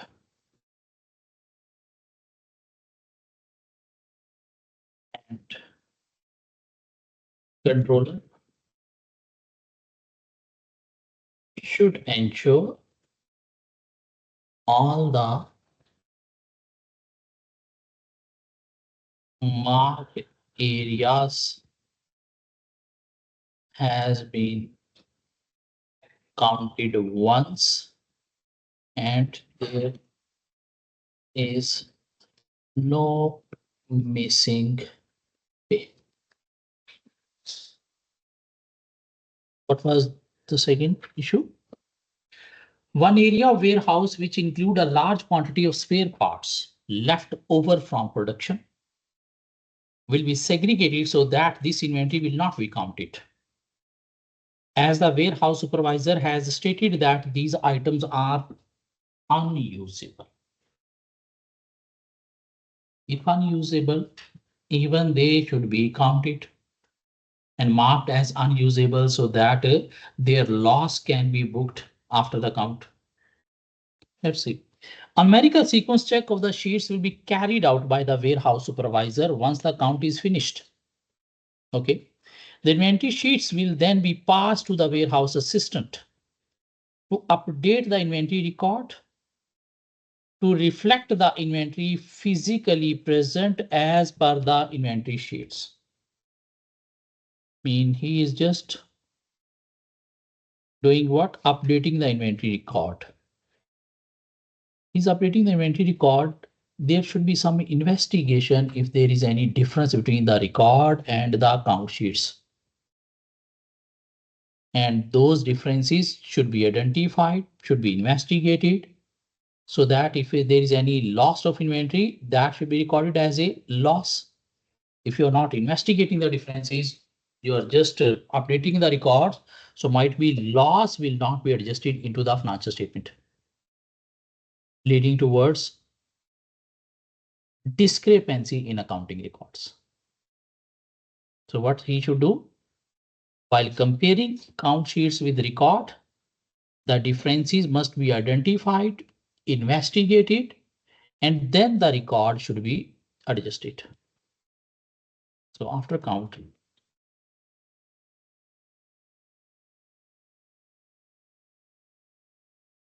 inventory, who's doing this?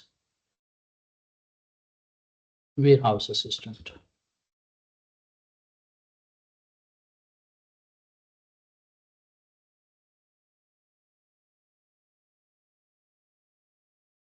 Adjusting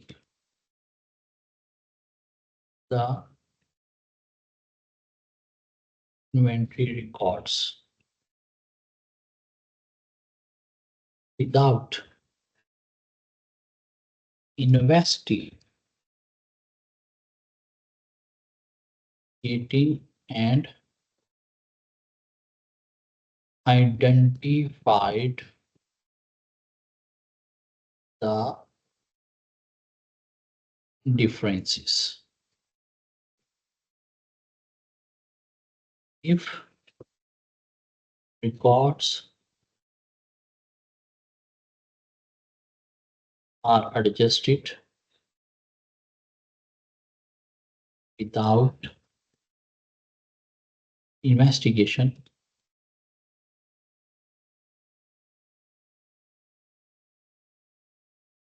of differences,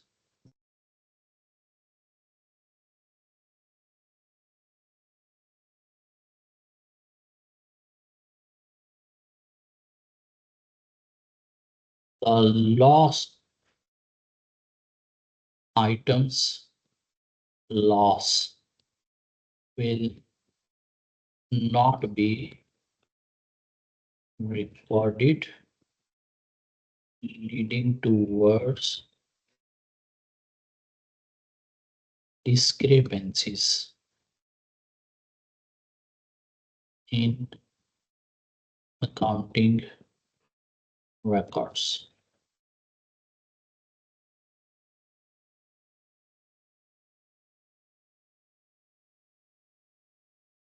So after count, sheets must be compared to inventory records and differences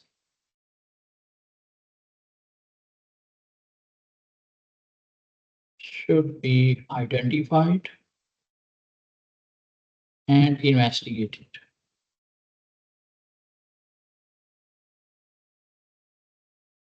So that lost items loss must be counted for in P&L.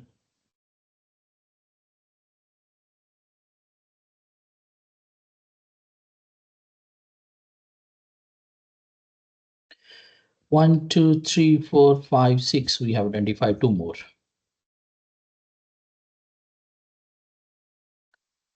The warehouse supervisor is confident that the 20 teams are familiar with the warehouse and the location of the inventory and concluded that each bay only needs to be counted by one team. One area of a warehouse which include a large quantity of, we have covered this. Numerical sequence check of the sheet will be carried out by the warehouse supervisor. Once it's finished, the inventory sheets will be passed. Work in progress valuation have previously been carried out by an external inventory valuer.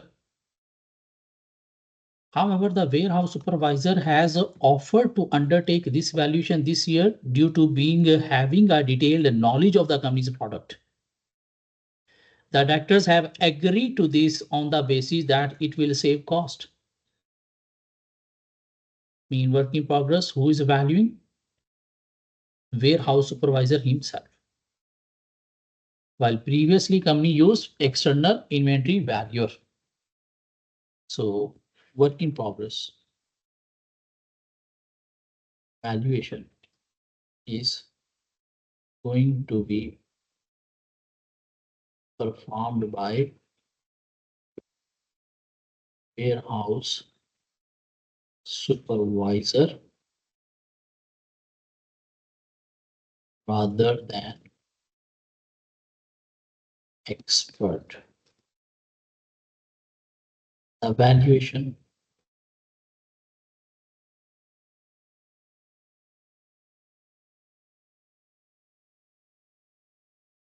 will not be performed by independent person.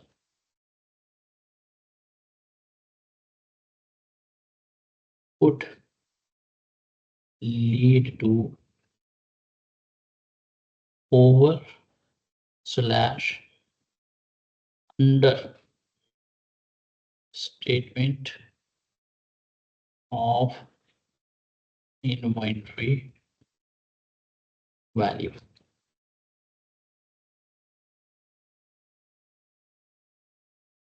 If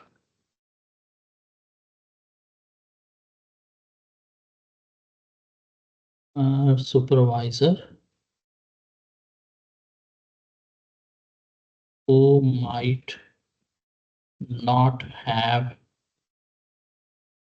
experience of doing this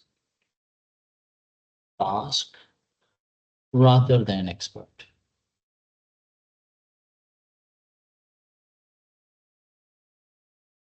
So the valuation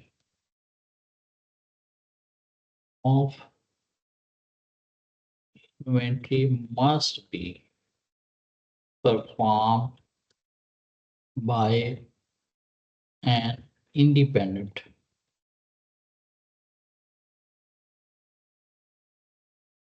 person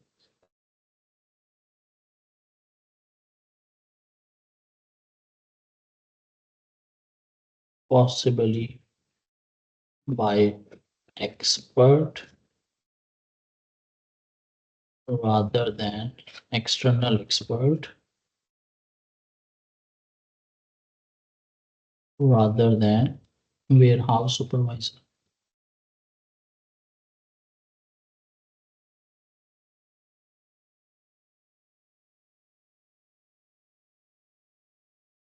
Seven.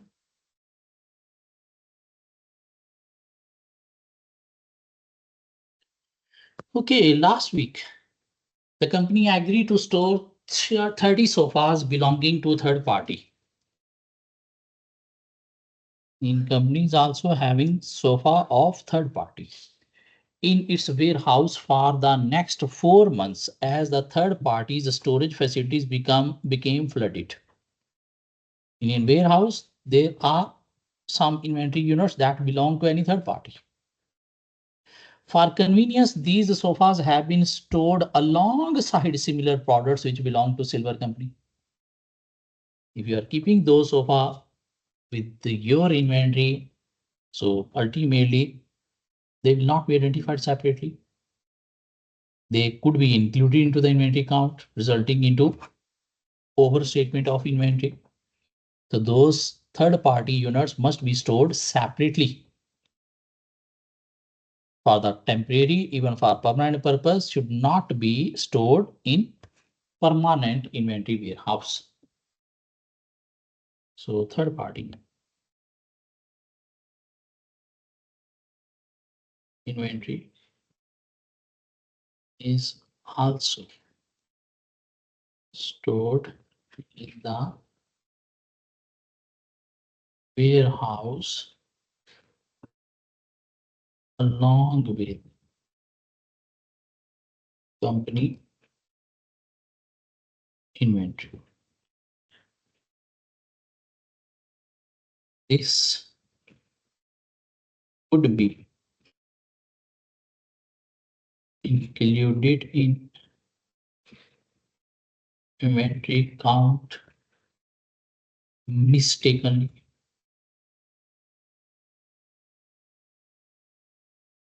due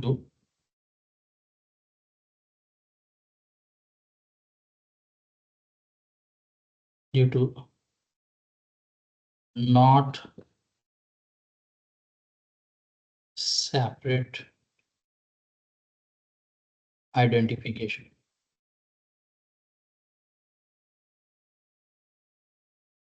by the count team. So third party inventory must be stored into separate warehouse so that it must not be included into inventory.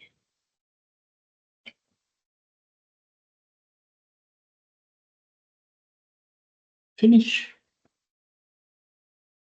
This kind of weakness and recommendation question is easy to score marks, either relating to sales system, purchase system, wages system, inventory system. These type of questions are helping to score good marks. So let's move towards one more question. Petra from 2023 paper. A long scenario of 1.5 page. There is a requirement A for 4 marks, requirement B for 6 marks, requirement C for 10 marks, requirement D for 4 marks, and requirement E for 6 marks, altogether 30 mark question. 30 mark long question. What we need to do, just read requirement A and move towards requirement A. List 4 control objective of Petra company sales system. Why there should be controls in sales system? To ensure orders are accepted from creditworthy customer only.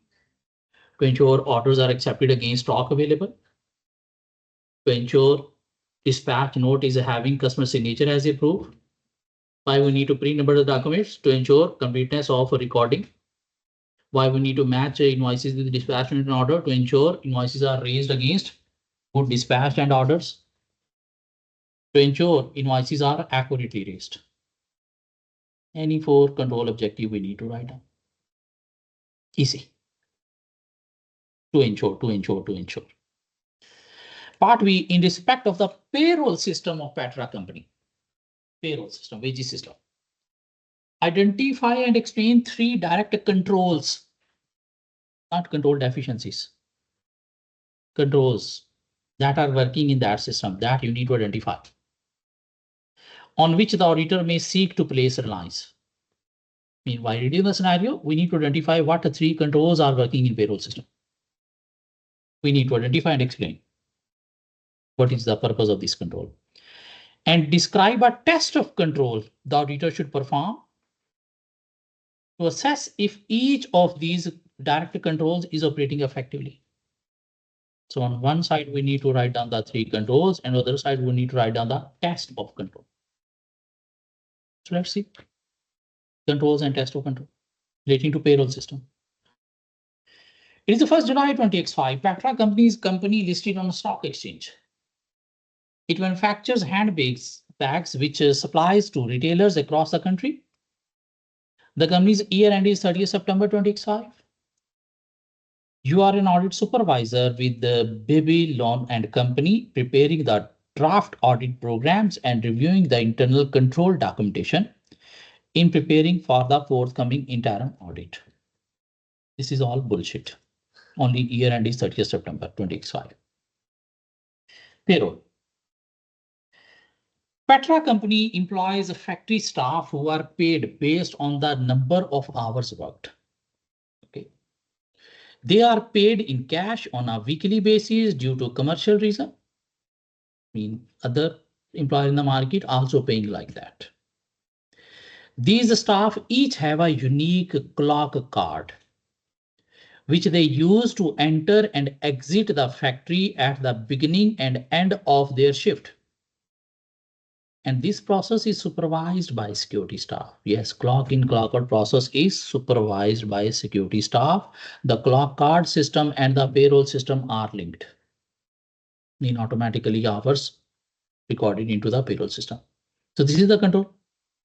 Employees are having a unique clock cards, and the scanning process, mean clock in out process, is supervised by the security staff.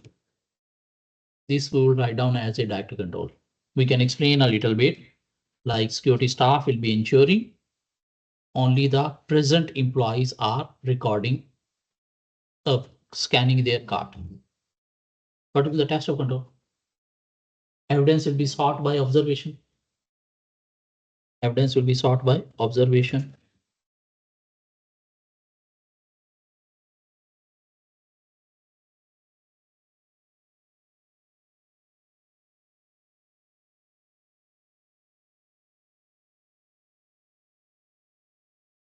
No, yeah, in column.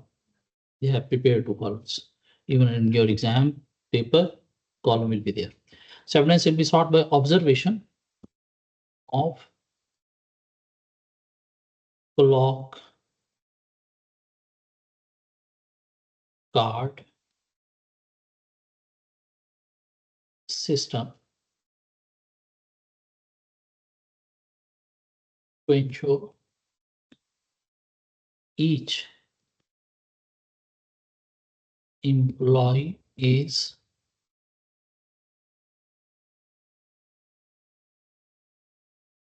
scanning his card and only one card.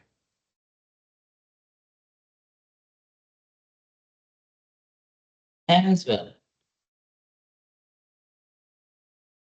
security clerk, security staff, and supervisory staff, supervisor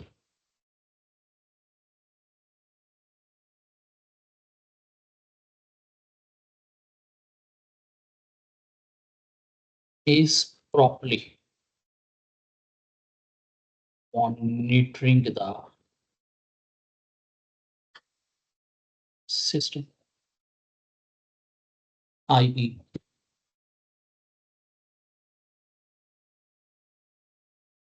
not allowing the workers to come in or go out without scanning their part. Control we can write easily. Test of control is issue. The payroll system automatically calculates the gross and net pay along with relevant deductions and generates employee pay slips, system generating pay slips. The payroll supervisor select a sample of the pay slip. Select a sample of the pay slip, performs the gross to net pay calculation, recalculation, and investigate any discrepancies to ensure all payroll is prepared accurately. The sampled pay slips are then signed as evidence of this review. And then he signing after performing this control. So who is doing this? Payroll supervisor checking arithmetic accuracy of the gross and net pay by comparing pay slip with the system calculation and signing after checking accuracy. This will result into pay slips payroll is prepared accurately. This will result into identification of system errors, automated errors. Test of control. What we will write down, test of control. Now we will check.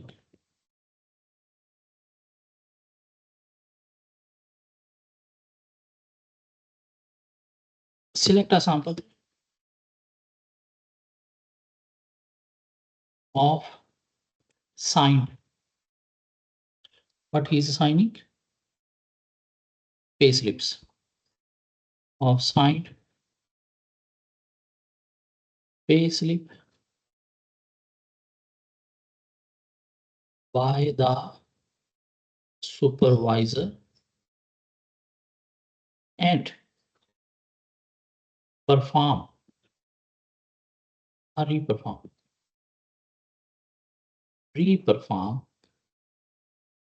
arithmetic check and compare with system produced results to ensure supervisor is performing the check and all signed slips have been gone through the process. There is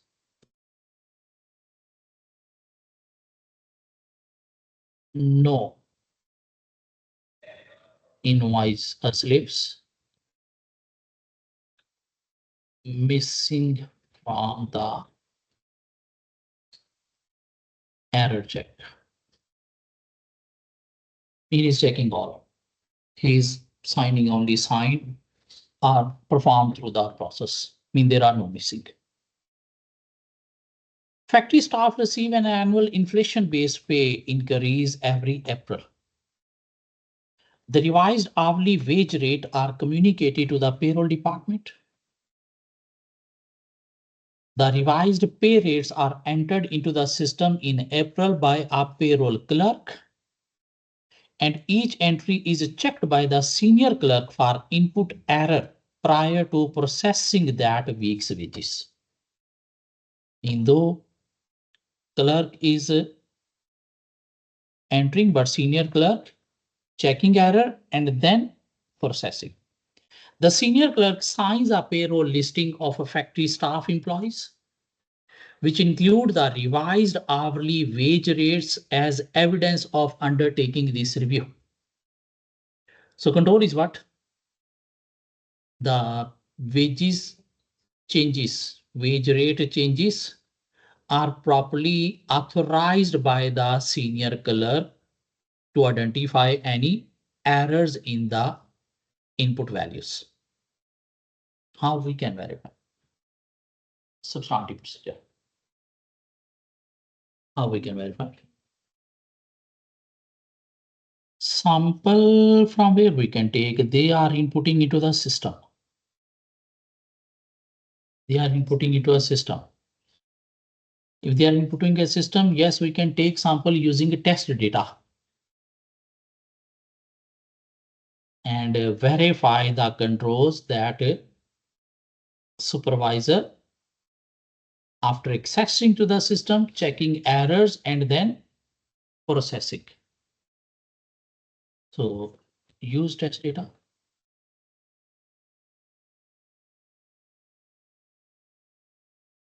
To ensure the senior clerk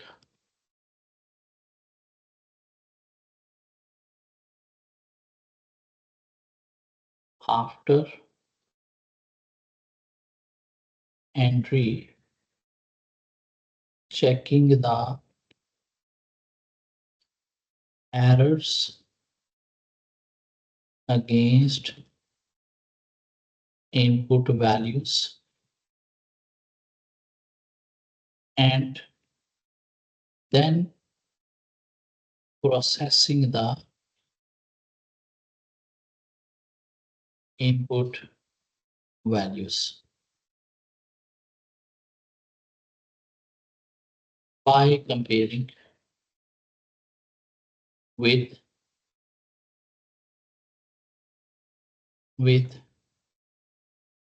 accurate rate list.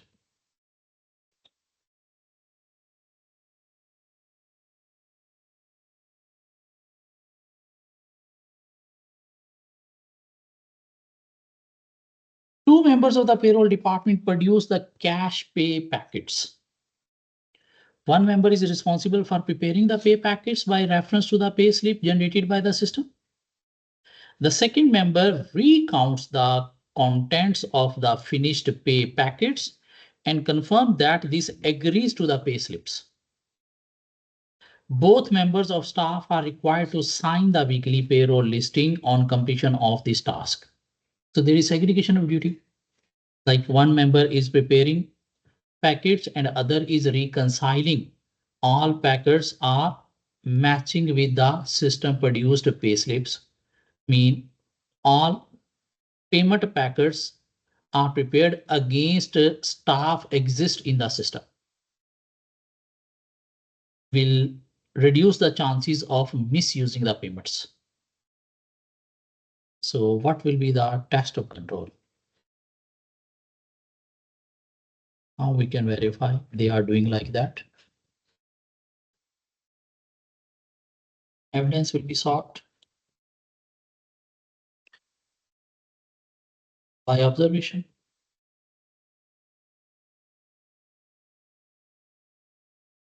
That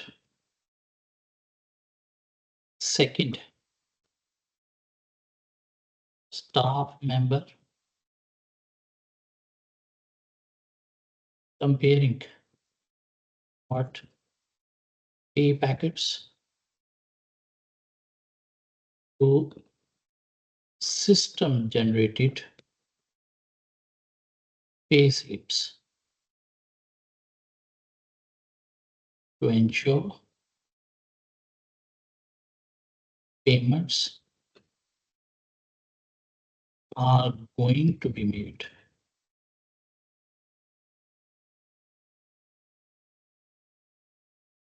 for staff existed in the system. Or we can say on sample basis.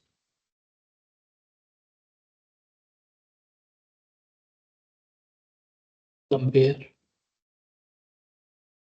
A packets with system generated pay slips to ensure payments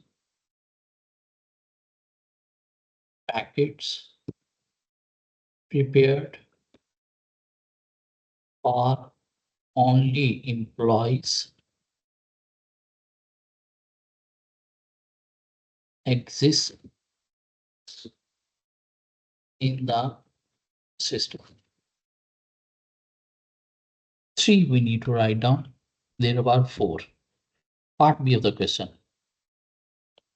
not C. Identify and explain 5 deficiencies in Petra company sale and purchase system and provide a recommendation to address each of these deficiencies. Sale and purchase both. Petra company carries out credit check for all new customers. Upon passing these checks, new customers are set up by an accounting clerk in the receivable ledger, master file, and a credit limit is set by the finance director. The credit limit are only reviewed if an increase is requested by the customer. So credit limits are not updated on timely basis, mean only they are increasing, only they are changing, reviewing when there is a request from customer for increase. So there could be chances like if a customer haven't paid the due amount and the credit limit is not revised, company could lose recovery in future if they have sold goods to low credit worthy customer. Or if company is not revising without customer request, like increasing without customer request, company could lose some of the potential customer. So recommendation, finance director should review the credit limits of each customer. For regular long-standing customers, their credit limit should be increased. And for customers whose credit worthiness is low, their credit limit should be reduced to avoid chances of future bad debts. 1. Petra company generate revenue through visit by members of its sales department to customers' premises. In our sales department, visit the customer and then they perform sale.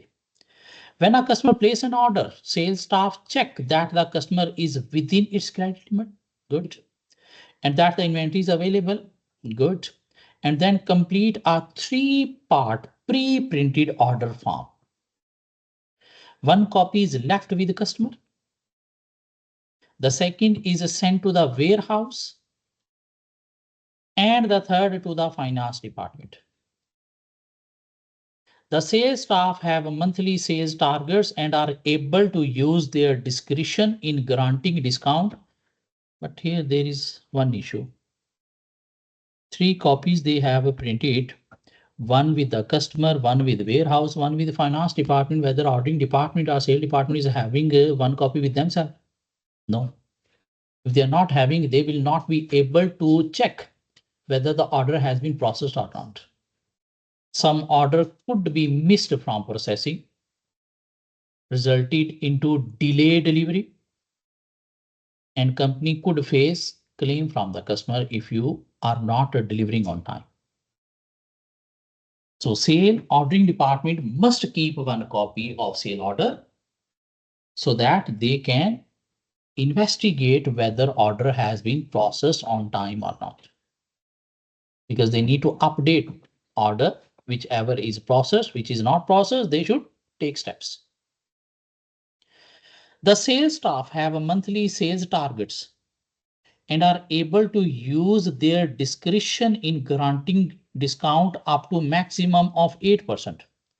No review is undertaken of discount granted. So sales staff are granting discount and they are having sale target to meet target, they will grant more discount to the customer, even though customer is not eligible for that. And there is no review of this discount system. They could grant a more discount to their personal relations as well. This could lead to worse loss for the company, more expenses for the company. So sale department, no. Finance department should be responsible for deciding discount to each customer based on the order. And those discounts should be reviewed properly. 3 issues. Purchase. The company has a purchasing department based at its head office. Okay. All members of this department have a full access to the supplier master file data and are able to make changes. No. All staff, no. There should be segregation of duty. Staff should be responsible to access files relating to them only. Even master file is a highly sensitive data. Its access should be at top management level rather than at lower level. When goods are received from a supplier, they are processed by the warehouse team who agree the delivery to the purchase order, checking the quantity and quality of goods, and complete a sequentially numbered good received note GRN. The GRN are matched to the purchase order and are filed in the warehouse. It's fine. On receipt of the purchase invoice from the supplier, a payable ledger clerk logs them into the payable ledger using document count control to ensure that the correct number of invoices have been input. Whether the invoice has been matched with the GRN purchase order to make sure invoice raised against goods received and order delivered is not performed. So invoice should be matched with GRN and as well as order, and then should be entered into the system. 5. Weaknesses and recommendation we need to provide. Part D describes substantive procedure the auditor should perform to obtain sufficient appropriate audit evidence in relation to Petra purchases and other expenses. For purchases, write down 1-2 procedures for completeness, 1-2 for occurrence, for cutoff. For expenses, we can say we need to compare expenses with the relevant invoices to make sure expenses are supported by bills invoices. For expenses, we can verify cash payment through inspection of cash book bank statement. And we can compare current year expenses with the previous year to investigate the differences. Only 4 we need to write down. And part E. Describe 3 corporate governance deficiencies. Corporate governance faced by Petra company and provide a recommendation to address each deficiencies to ensure compliance with the corporate governance principles. Petra company has been a listed company for 6 years and the directors are aware of the need for compliance with corporate governance principles. The finance director has requested that the audit team undertakes a review of whether the company comply with the principles. The board of Petra company is appropriately comprised of executive and independent non-executive directors. The chairman is planning to retire at the end of the financial year, and it is proposed by the nomination committee that the current marketing director is appointed as into his role and that a new marketing director is recruited. Chairman should be independent non-executive director. He must not be executive director, and he independent mean he must not be employee of the company in last 3 years. So here marketing director is moving towards chairman, so he will not be independent non-executive director. So what will be the recommendation? Company should appoint an other non-executive director as a chairman rather than current marketing director. One issue. 2 directors are subject to re-election at each annual general meeting. 2 directors are subject to re-election at each annual general meeting. Mean re-election process is not properly followed. As per corporate governance codes, all director must be re-elected annually. So company should allocate all directors for re-election on annual basis rather than alternate basis of 2 directors. The NEDs are all member of the audit committee, okay, and are highly experienced in the industry in which Petra company operates. Before joining Petra company, they were all previously involved in a sale or purchase role. While audit committee role is to oversee financial matters of the company, they must be having a financial expertise, financial skills, but they are having sale and purchase role. So we can say the member of audit committee are not a financial expert.